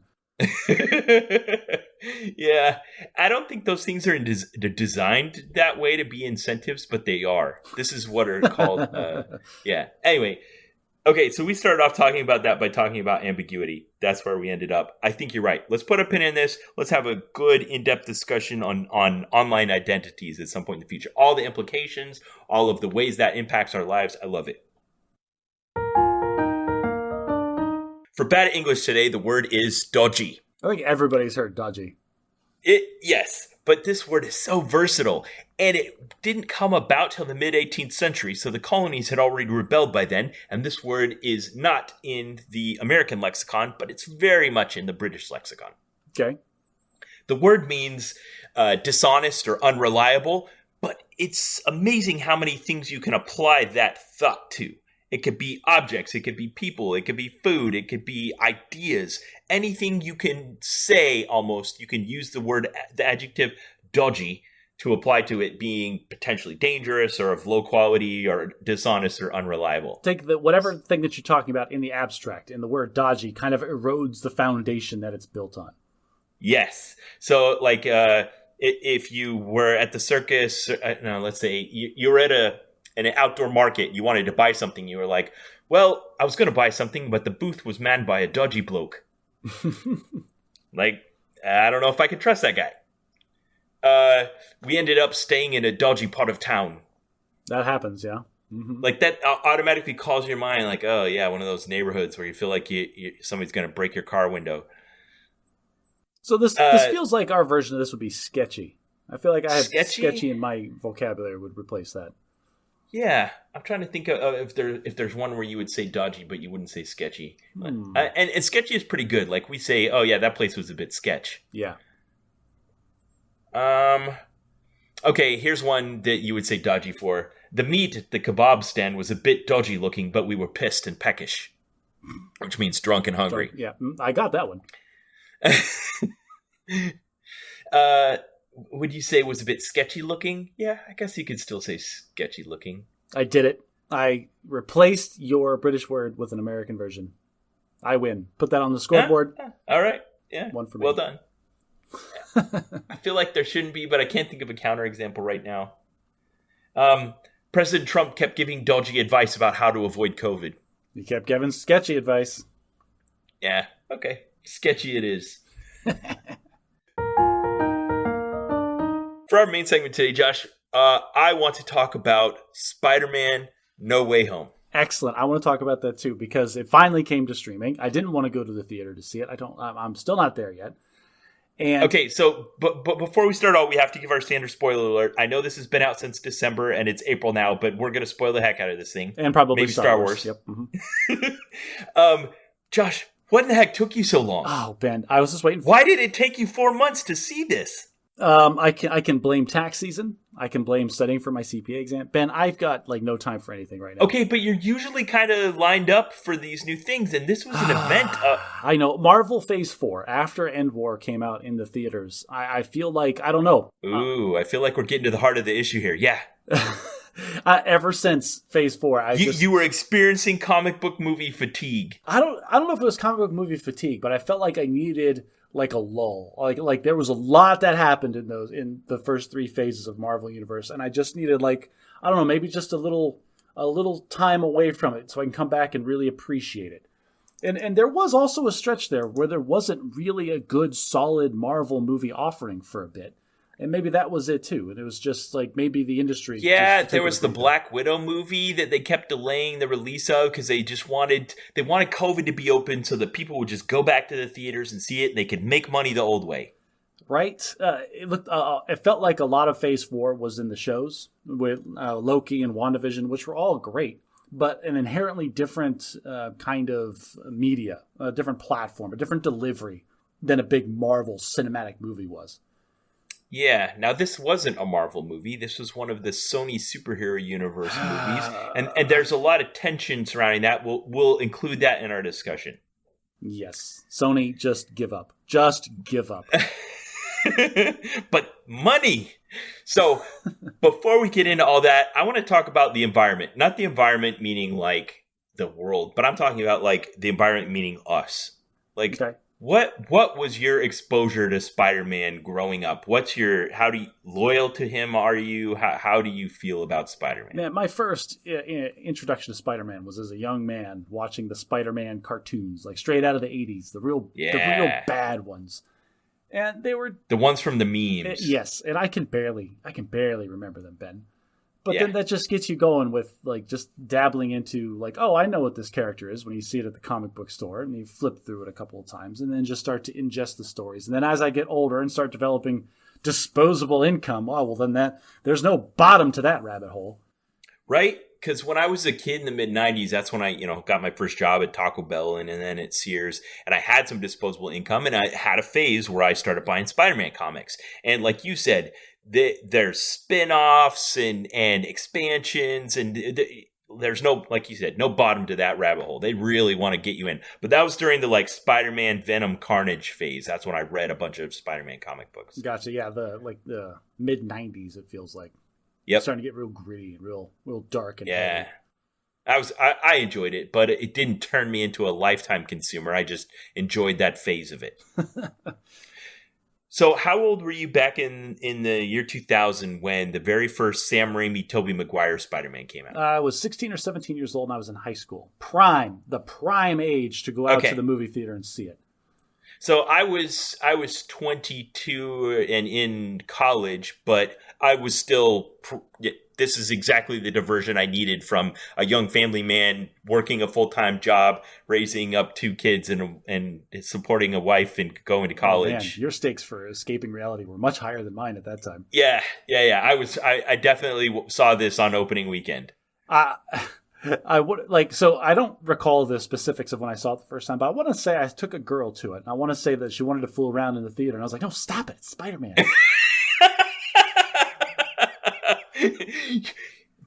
Don't you understand? Do you even know me? What are you doing? Stop. Go get popcorn. That's excellent. Okay, so this trilogy happened, and in standard form, it followed all of the tropes and patterns of previous cinematic movies. It came out, you had a new cast, it was fresh-faced, it was a reboot of sorts, even though there hadn't really been a definitive Spider-Man movie before that, but like you said, it was definitely pervading the public consciousness. So it was this huge cinematic event, it was great, it came out with what may have been one of the best movie sequels of all time a couple years later. It was better in every way. Probably my favorite Spider-Man movie, Spider-Man 2. Oh yeah, with Doc Octopus. Yeah, I mean you can't beat it. It was fantastic, and which is why it was such a disappointment when the third one wasn't terrible. It's still even good today, but it was no masterpiece. An example of corporate largesse. Well, just the thing got too big, it got out of control, and the second chapter. Too many cooks in the kitchen. The second chapter of a trilogy is always the best one. Lord of the Rings: The Two Towers, Empire Strikes Back. Spoilers for Star Wars. But just like this one, like Dr. Octopus was just a better bad guy than James Franco, kind of going the same crazy as Dad did. That didn't make any sense. Yeah. So all of that happened, and then it just kind of became water under the cinematic bridge. Like, the cast was getting older. The studio felt like it would be too risky to bring all those people back when it was already trending downward. So fast forward a few years, the company still owns the corporate intellectual property, and they give it a try at a reboot. Okay, so this is a piece that is very important, okay?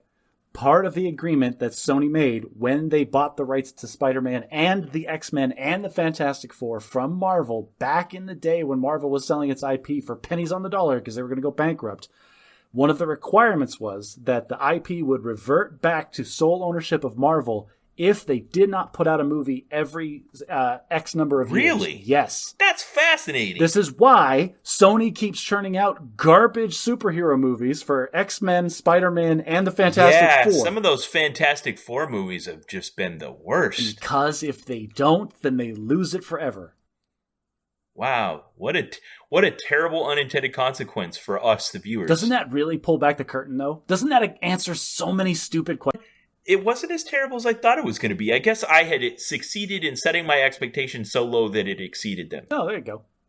But it had some great moments. It was this interesting thing where he was trying to investigate his real father, which I've always wondered about, and why he grew up with his aunt and uncle instead of with his parents, and what that was all about. And that was an interesting story, and it was a little bit compelling. And there was the whole thing with Gwen Stacy and ultimately her dying, which really kind of carried some emotional weight, probably because they hired Emma Stone to play that role, which she did really well. So there's some great moments in that.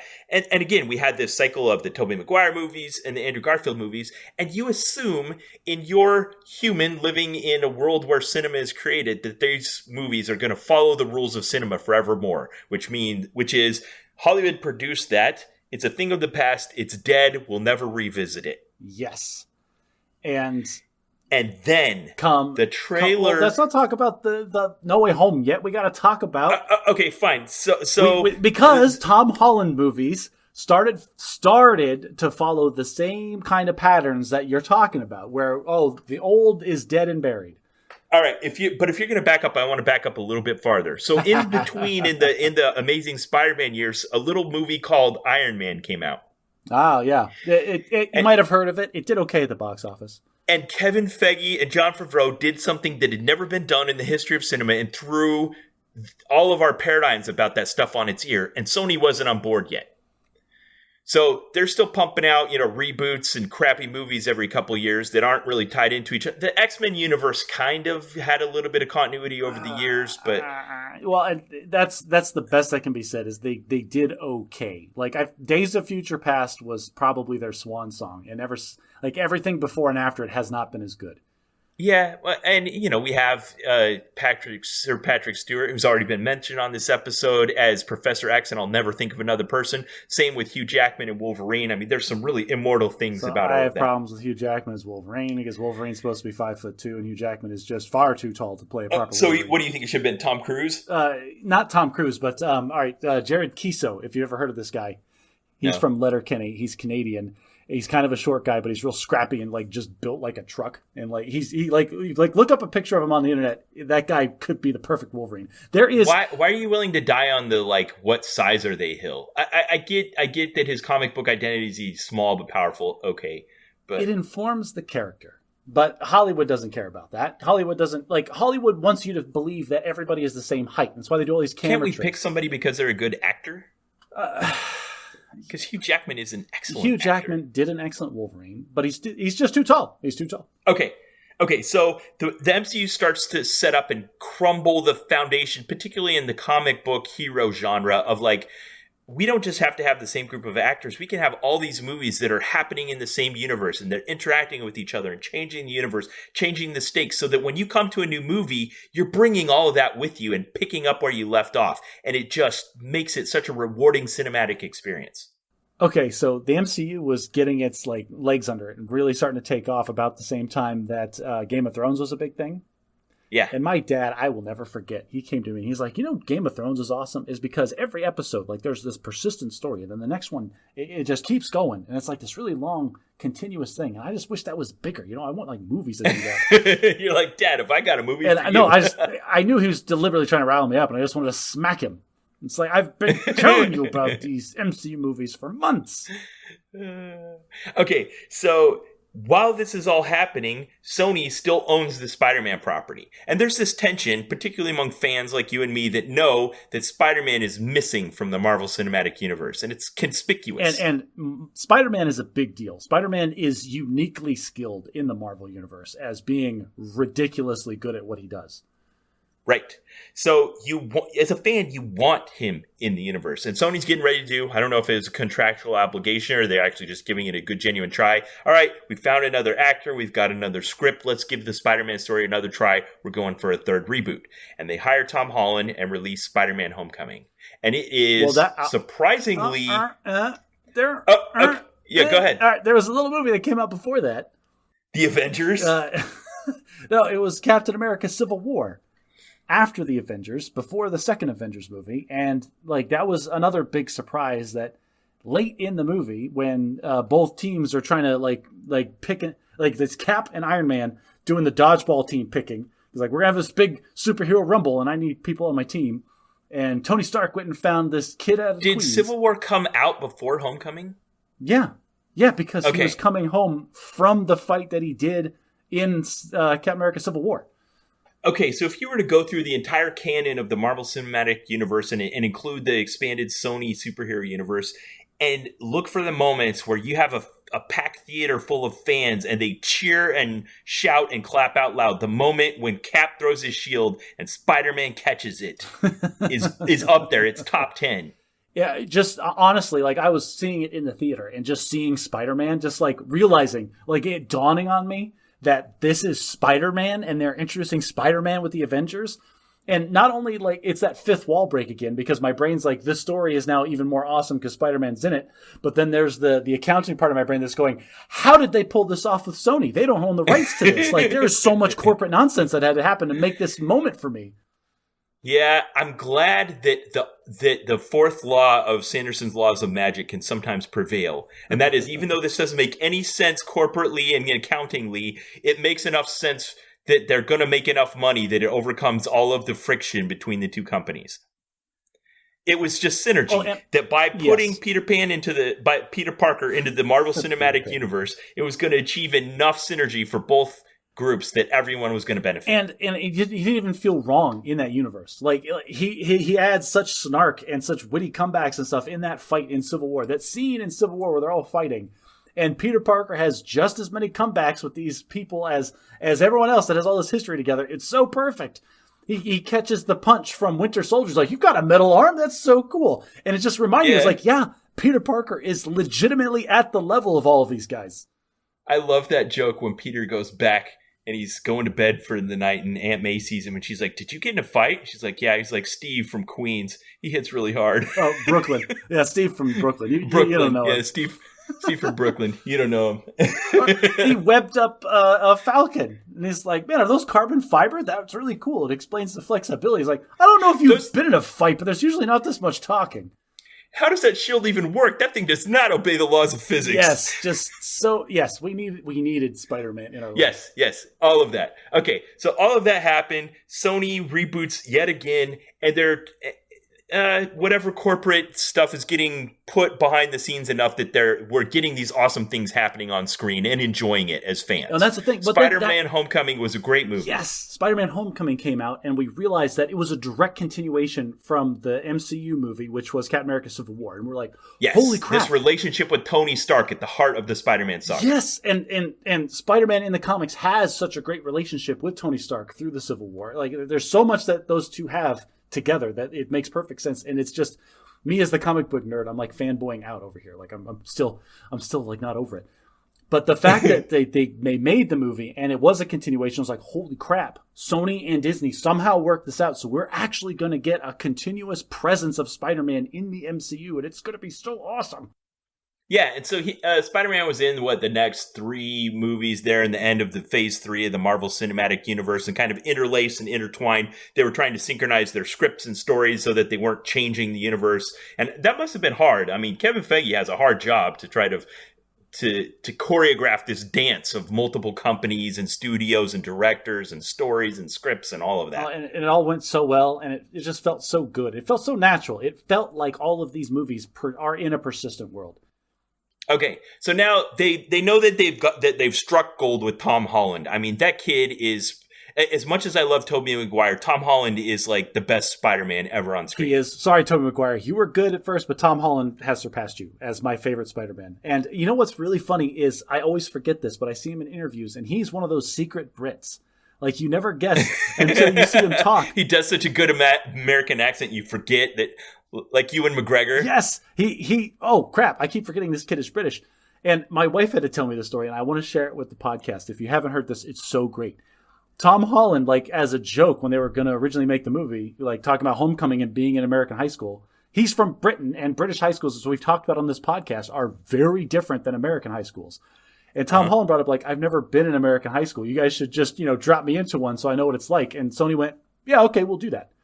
And so they set him up, and he went to like a semester of American high school just so he could get like the atmosphere and what it's like to be there.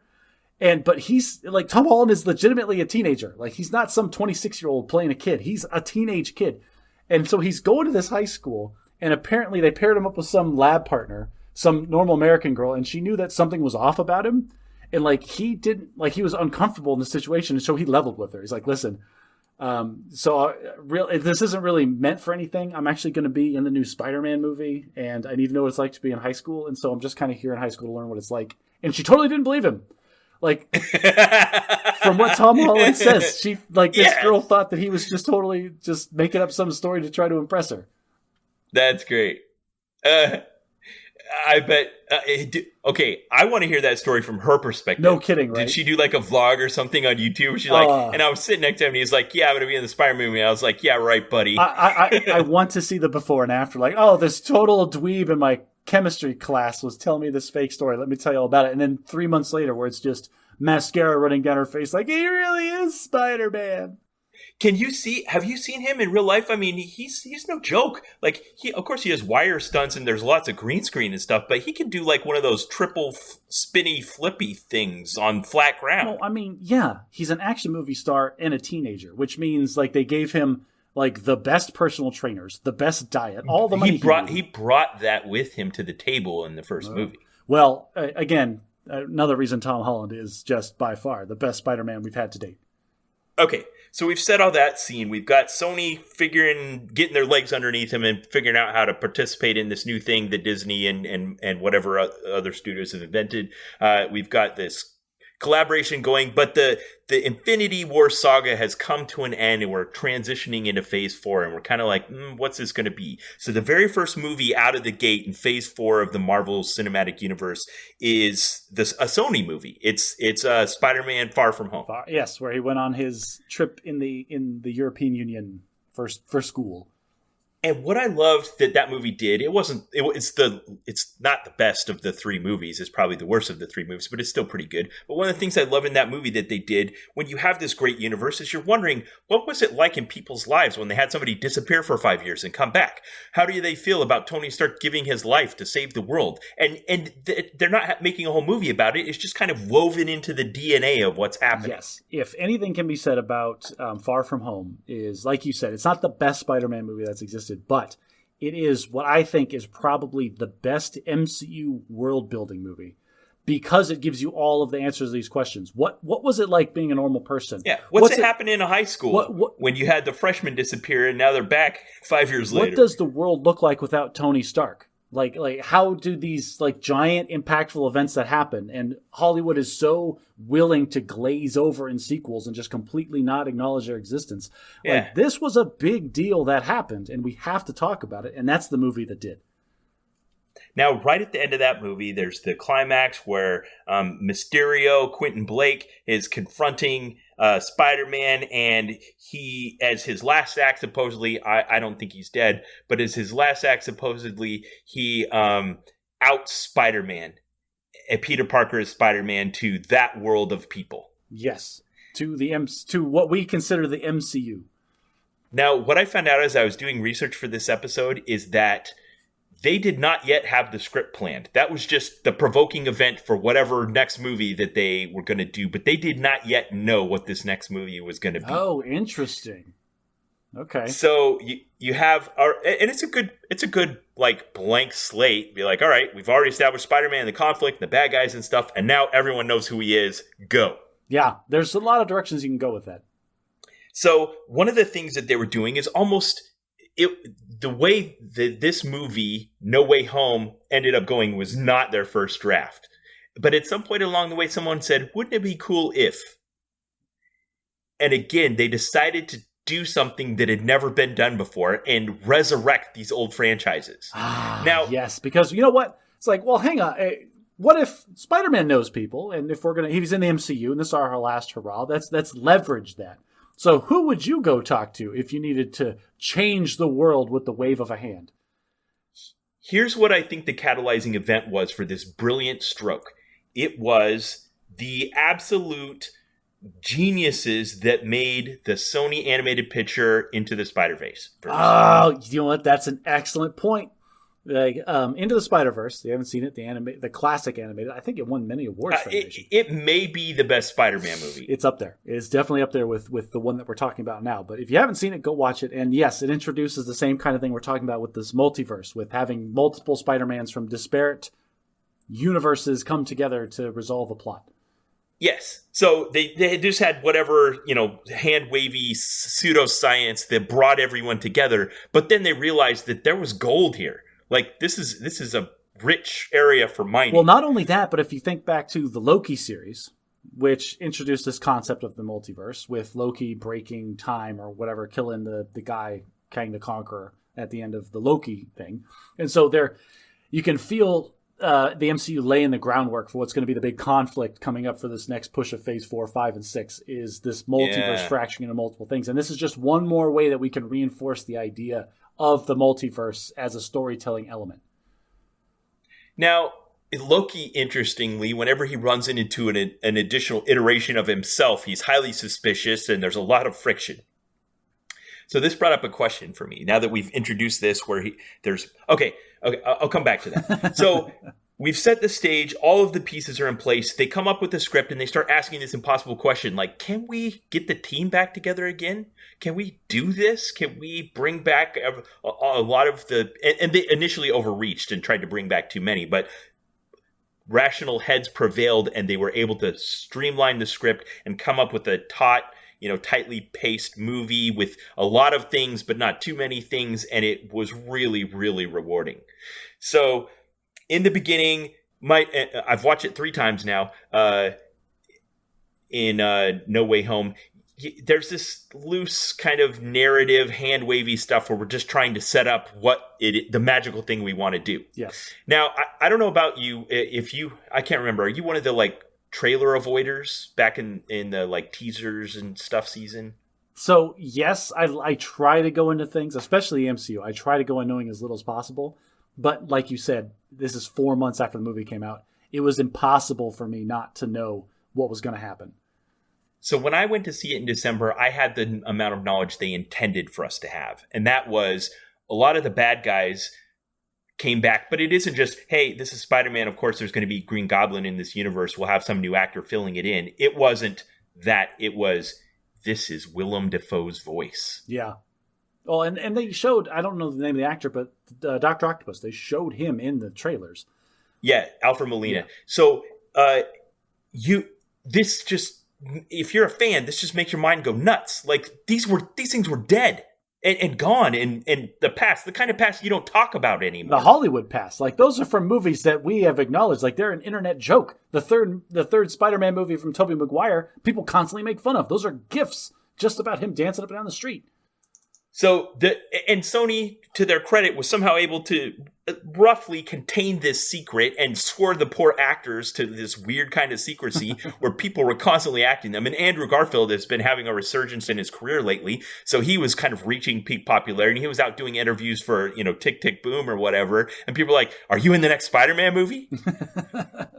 And he had to deny it. Go watch I'll put a link in the show notes to a video, a montage of him denying it over and over and over. Awesome. He must have got tired. Well, they must not have told Tom Holland that he was in the movie because Tom Holland is terrible at keeping secrets for these things. Garfield later described his denials as rather stressful, but also weirdly enjoyable. And he's another secret Brit. Is he really? Yes. There's so many. Yeah. Okay, so this movie comes out, and I go into it knowing what the studio wants me to know, which is the bad guys that are coming. I don't know why they're coming or how they're coming, but they're from the old movies, and they are the ones from the old movies. They're not just like we're rehashing Doc Ock and Goblin and pretending like they're new. These are the ones from the Tobey Maguire cinematic universe. And so they've planted that question in the back of your mind, which is, does that mean Oh yeah, no. the other Spider-Mans are coming That's too? the thing, like, because like what did how could that be? That's against the rules. This doesn't happen. What did Doctor Strange say? He said like, everybody that knew that Peter Parker is Spider-Man from the other universes are being pulled to this one. And it's like, I asked that question too. I was like, there's a lot of people in the other universes that know Peter Parker is Spider-Man. Yeah, so we get okay, so then that's the secret. That's the big spoiler. You meet all the bad guys and stuff, and you still got that question in the back of your mind. And right in the midpoint of the movie, they kind of take a breather and then bring in the other Spider-Man. And it wasn't just a cameo. They were characters with a story and a contribution to make, and it was so rewarding. This is a thing that we have to drive home for this is a tricky thing that they did, introducing 3 main characters from 3 successful Spider-Man franchises. Putting and doing the Avengers thing, where you have somehow through good script writing and direction, it felt like they were, 1, they belonged there. 2, that they each got enough of the spotlight to make them feel like a real character. And 3, they all interacted with each other in a way that felt right. Yeah. So if Loki gets together with his other selves and mistrusts him and stabs him in the back, Peter Parker gets together with his other selves and they like bro out. They like encourage each other and support each other and stuff. And I did not realize how cathartic that was going to be to me as a fan. Oh, yes. And then let's go back to what I put a pin in a long time ago, where they're talking about like, all right, let's get ready to go. And then Tom Holland and Andrew Garfield start loading their web slingers. And Tobey Maguire's like, hey, what's all that? It's like, oh, web fluid, for my shooters. I was running low. And then Tobey just like flicks his hand out and like shoots something. And every freak's like, whoa, that came out of you. Did that come out of you? It's like, yeah, you can't do that. And so it's like, Ben. been. Was that a good moment for you? 16-year-old Josh was super pissed off and had simmering, not rage, but simmering discontent his whole life that, like, Tobey Maguire Spider-Man, the actually comic book kid. Yes, the actually comic book kid finally gets his comeuppance, and he got to jump out to the front of my brain. I was like, that's why on screen. He's not the real Spider-Man. He's some alternate universe Spider-Man. That's different. Yes, and it makes it all okay. And everything is forgiven. Sony, you're fine. Yeah. Tobey Maguire can have webs come out of his disgusting wrists. It's fine. Yeah. Oh man, it was great. So the moment, and they bring in Peter 3, Andrew Garfield's Spider-Man first, and I forgave him for the crappy movies. Like, it felt like he was a good Spider-Man again. He comes in and he's interacting with Ned and Mary Jane, and they're like mistrusting him. And it's kind of Michelle Jones, pithy and interesting, and Filipino grandma comes in and asks him to get the spider web in the corner. It was just fantastic. He's hanging from the ceiling by his fingertips in one hand, and he's like, crawl around. Like, I don't need this. That's not good enough. This is enough. It's like, that's not enough. Crawl around.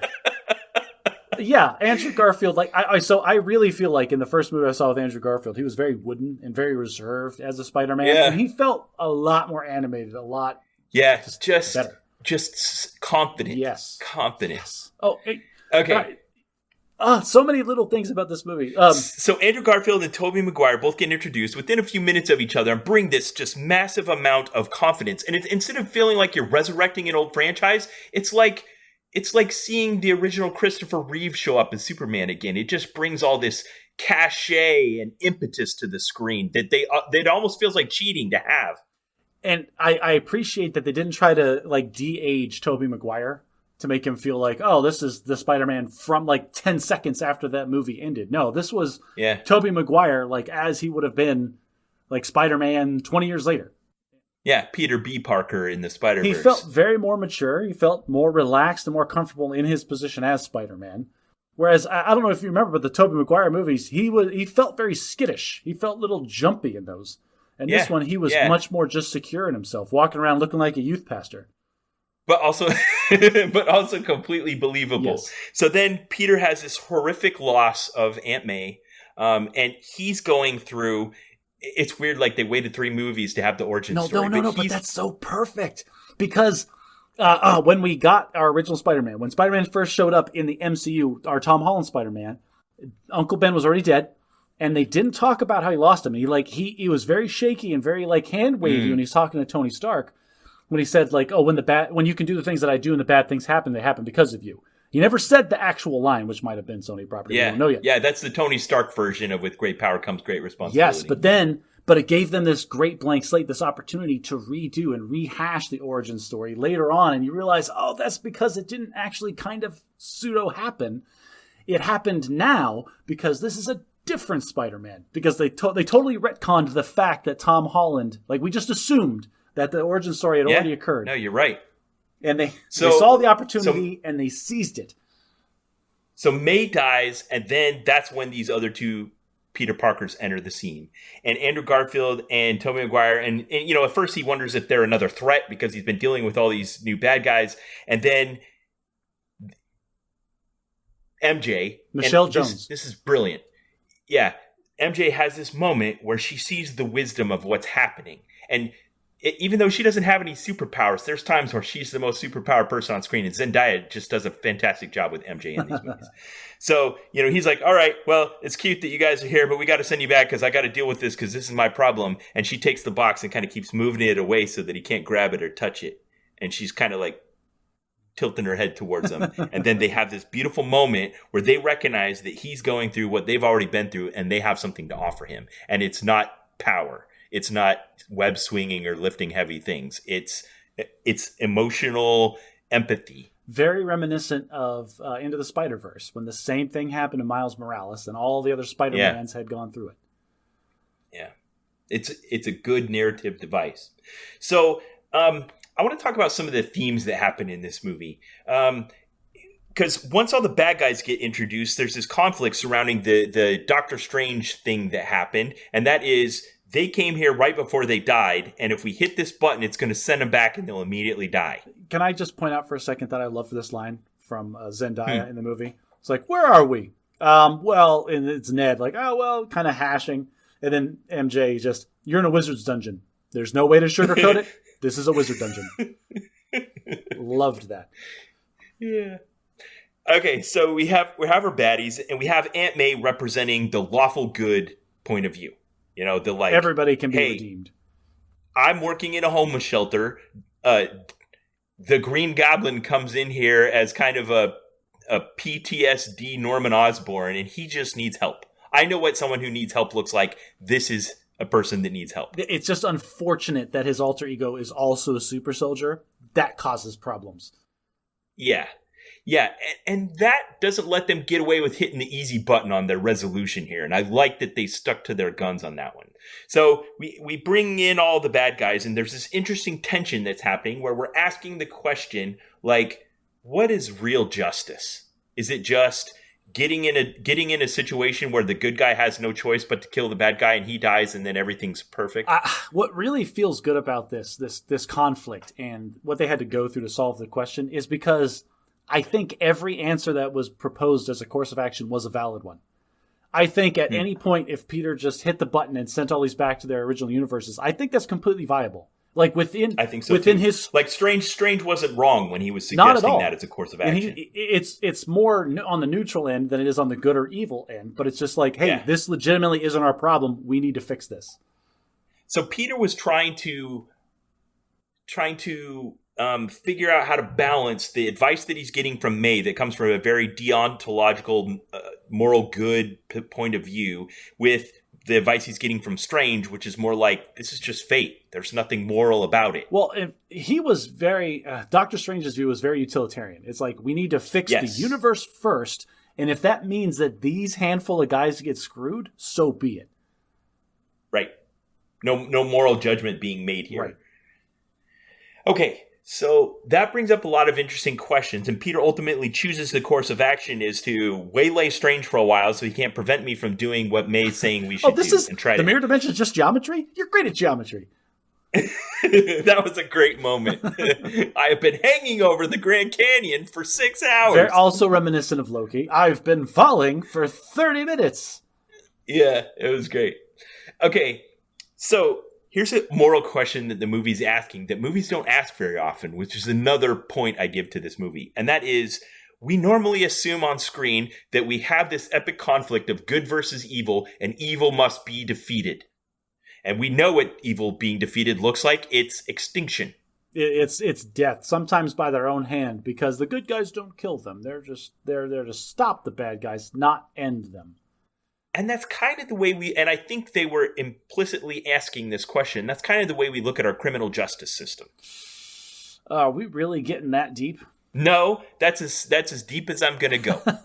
Let's go back to the characters. So the question is, do these guys deserve to die? Because they're not going to hold a court and give them a death sentence. They just know that hitting the button is going to send them back to where they were, and their circumstances will bring about their untimely demise. I mean, so purely utilitarian over here, these guys have all caused mass murders. Like, many people are dead at the hands of these idiots. Sorry, Jamie Foxx, but you're going to die. Right. But May is saying, she says, I wrote down a quote here. It was something to the effect of like, stall for a sec while I find it. This is me saying random nonsense words to fill dead airspace while Ben looks for a quote he wrote down. So Peter comes in and he sees her sitting there with Goblin. He's like, oh my gosh, she's in danger. And then he realizes, at least right now, he's not a threat. And she pulls Peter aside and she's like, Peter, he needs help. And maybe they all do. Yeah. So it gives him this thrust, and he's always trying to do the right thing. That's kind of indicative of Peter Parker trying to do the right thing. Let's see what we can do to help them. Now we got some more hand-wavy, techno-magical babble. Like, what can we do to help them? Yeah, but before that, when he made the decision, he had to have his, again, in such a great MCU way, where we just get to see, like, what would happen if Spider-Man and Doctor Strange got into a no-knuckle drag-out fight? And we just got to see it in a way that was organic to the circumstances and just so awesome to watch. It was fantastic. Good cinema. Good and he did. Doctor Strange did all the things that you would expect Doctor Strange to do to take advantage of the fact that he's magic and Peter isn't, like knocking his soul out of his body for a minute, and then he's like trying to grab the box, and the hand keeps moving, and Doctor Strange just how are you doing that? And like my kids were in the room watching the movie with me, and they're like, how is he doing that? I'm like, because he's Spider-Man, obviously. Yeah. So they didn't delve into this. We didn't like go to a psychologist's office and get formal diagnoses of these bad guys, but we're assuming that on some level all of these people are just wronged by life, by circumstances, by society, and that they could use less combat and more understanding and maybe even help. Now, there caused a friction almost immediately where Peter was like hitting him with the magic thing that was sending him to the jail, where it's like, we need to help you, but we can't let you decide how to get help. We have to decide for you. So they're locking him up, and the bad guys are kind of like, I don't know if I want to give up my power so that you can decide my fate. Yeah, that was very... So we had Green Goblin, who was a split personality. One person just wanted to be left alone, and the other one was full-on psychotic supervillain. There was Dr. Octopus, who was being mind-controlled by the AI. There was Jamie Foxx, Electro, who was just drunk on power, is what we're supposed to get. He also was oppressed in his previous life and now has power and doesn't want to go back to being forgotten about and stepped on. And it feels good when you're forgotten about and stepped on to then get the power and then get that revenge. But like in a very like short-term sense, that character would probably evolve to be more responsible as time went on, but we don't know because whatever, who cares? Then we have Lizard Man, who from the first Andrew Garfield movie, who turned like oh, we just need to fix him and turn him back. Excuse me, he turned himself into a lizard deliberately, when he was a person. Turning him back into a person isn't going to erase the ability for him to go back to being a lizard, which is the first thing he's going to do. So there's no redeeming that guy. You're making a good point. And Sandman is also weird. Just like there was a funny joke about I fell into a pit of eels. I fell into a super collider, whatever. Gotta watch what you fall into. Yeah. So we have various degrees of mental illness and trauma and stuff that normally with people that don't have superpowers, you would prescribe either counseling or medications or maybe jail time, depending on the circumstances. But in any case, we would try to do something to help them and not just let them get in a situation where they kill themselves. Yeah, but it's just so we have this big moral imperative. It's like, oh, we're going to save everybody equally, which turns out really bad because shocking, like you were saying, some of them are bad on purpose. It's not like life just happened to these guys. It's like, but ultimately the catalyzing event is Goblin, and while you have Norman Osborn who wants help, you also have Goblin that doesn't. Yes, but then Jamie Foxx clearly, it's like they didn't ask them. It's like you needed to ask these guys first. It's like, hey, Lizard Man, Crocodile, do you want to be a normal person and go back to a normal way of life? He would have just said, no, I want to turn everyone into lizards. Like, okay, well then we'll send you back. Yeah, and they just saw May's generosity as a potential way to escape. Yeah. So we'll go along with this as long as it makes sense, and then at the first opportunity, we're out of here. This is almost kind of a trope when it comes to like comic booky like heroes. It's like, oh well, I'm going to work so hard not to kill you or to try to help you that it's actually a detriment to me. And it definitely was in this one, but I don't feel like it ever descended into cheap trope. It didn't feel that way, but there was it was starting to push against the movie was awesome, and I just kept suppressing my urge to nitpick it. But that was the closest it was when all of the supervillains were hanging out in Happy's apartment, and I'm just like, so wait, everybody's cool with this all of a sudden? Like we're all but you could see the cracks starting to form. Like Elektra sitting there, like I don't know if I like this thing draining all the energy out of me. Yeah, it's like we could have done that with him still tied up somewhere. So meta moment. The first time I went to see this, we were in that scene where they're all in Happy's apartment and they're using the magical Tony Stark box to heal everyone. and I'm like, I really got to go to the bathroom. So I got up and I went to the bathroom. When I came back, the apartment building was exploded. Everyone's gone. Ant-Man's laying on the ground dying. I'm like, oh my gosh, that was the worst bathroom trip in the history of movies. What happened? You were Danny Glover in that episode of Community that I made you watch. When you You come back and the guy's on the floor getting CPR and somebody else is on fire. Yes. That's exactly what happened to you. That's what happened. I just went to get the pizza. What happened? Okay. Another theme what, like you were saying, is can you force someone to get well if they don't want to? Well, it depends on... Is it moral to do so? Electro was like on the fence, but they had the ability to make him better, and then he just kind of had to reconcile himself to it at the end. But Goblin was evil, like straight evil, right up to the end. But Norman wanted out. Well, who's to say who's the more valid character in that? Is Norman the extra personality, or is Green Goblin the one that's supposed to be there? Good question. Let's suck the superhero-ness out of this and say, what if you have someone in real life that has multiple personalities and one is peaceful and wants to coexist and is afraid of the violent personality? Do we just have to take the violent personality as the person in charge and not trust that the whole being?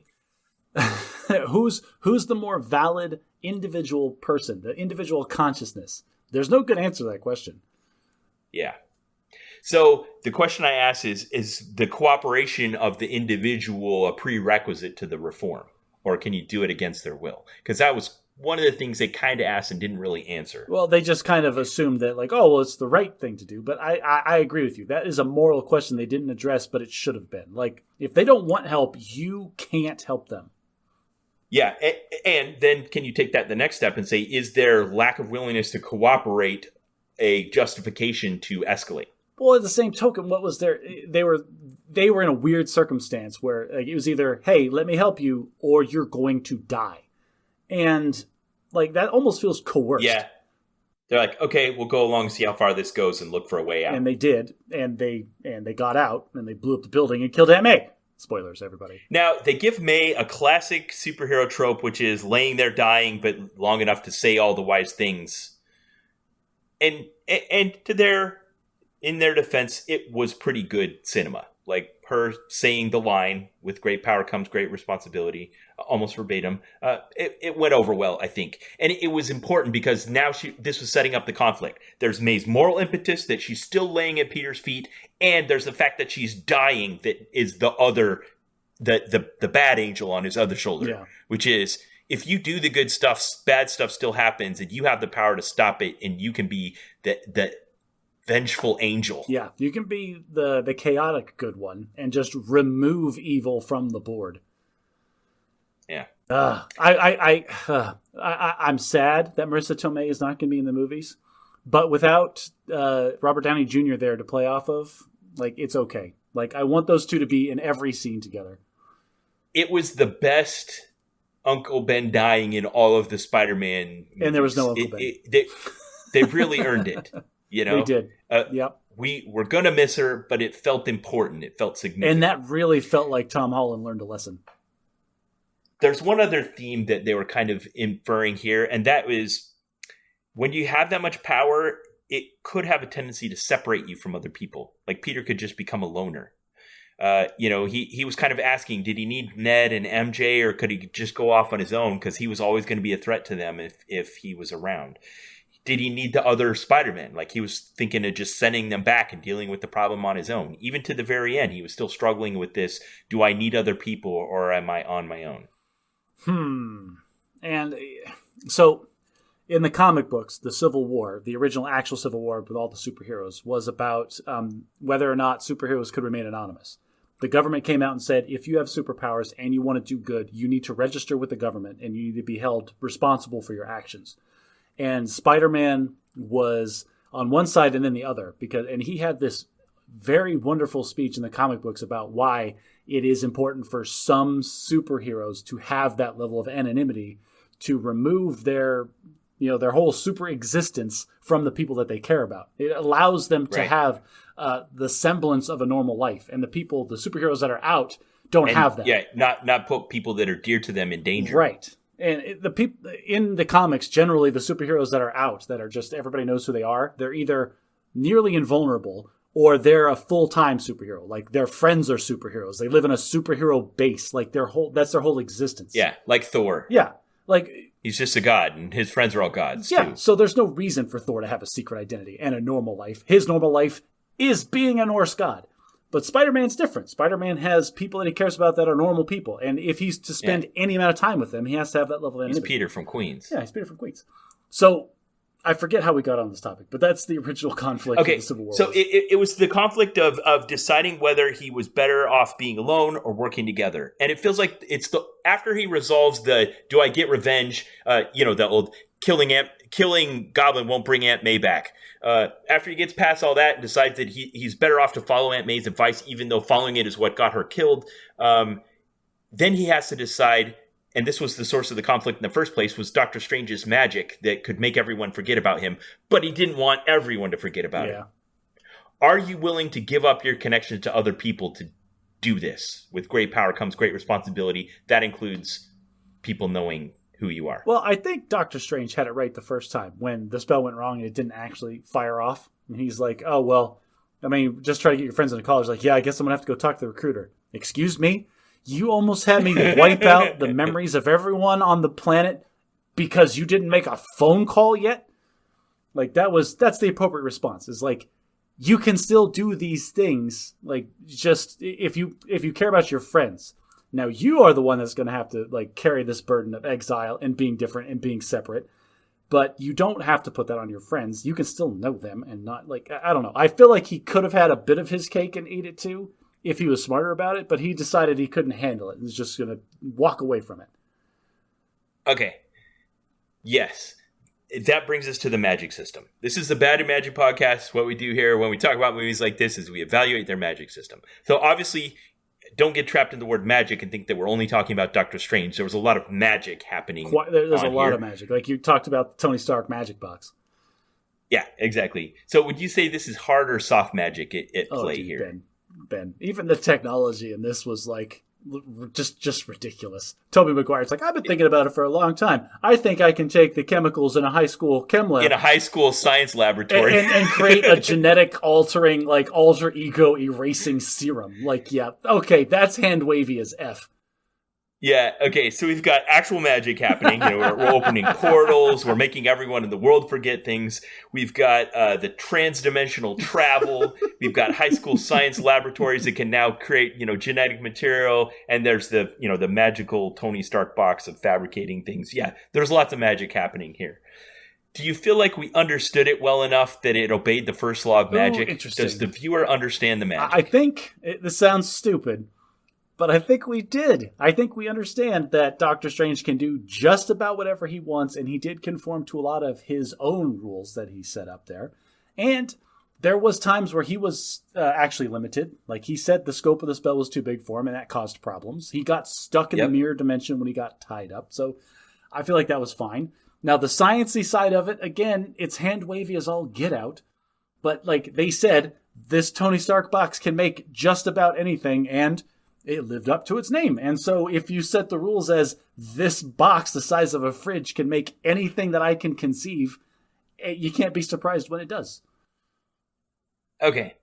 So the magic was there to facilitate the story that they wanted to tell, and it didn't get outside of its bounds. I don't feel like it got out of control. The limitations were what was interesting about it. So I mean, it's a little convenient that the only bad guys that came back from the alternate Spider-Man dimensions were ones that were the best focus groupie ones. Like, so, I mean, there's a little bit of like... I read some stuff about some of the others they considered. Yeah. But yeah, I get what you mean. All right. Oh, pick all of your favorite villains from the Spider-Man movies. Oh, we got to have Doc Octopus. Got to have Willem Dafoe. Or we got to have Jamie Foxx if he'll do it. And also felt like Jamie Foxx had a few shoehorned lines in that movie. Jamie Foxx didn't need to talk that much, I don't think. No, my daughter actually made a great point about that. She's like, sometimes it's important that when you have a character talking, they're the one that makes the most sense to say it. And there was a couple of scenes like where they were in the dungeon and everyone was talking, and she'd be like, yeah, there were times where Elektra was saying stuff where it was just like it was his turn to talk because he'd gone 10 minutes without talking, but he wasn't the right person to say the thing that was being said. All right, so the movie was very well done, and they wove all the characters together very, very well. Electro, Jamie Foxx stood out as like it felt like his lawyers are at the table saying Jamie Foxx needs to talk more. Yeah, it was the same with Lizard. But all that being said, did did they expand on what they had before they added more? Did they just use their magic system to introduce more chaos? So yes. The answer is yes. They literally ripped the universe into multiple pieces in order to make the plot go. Yeah.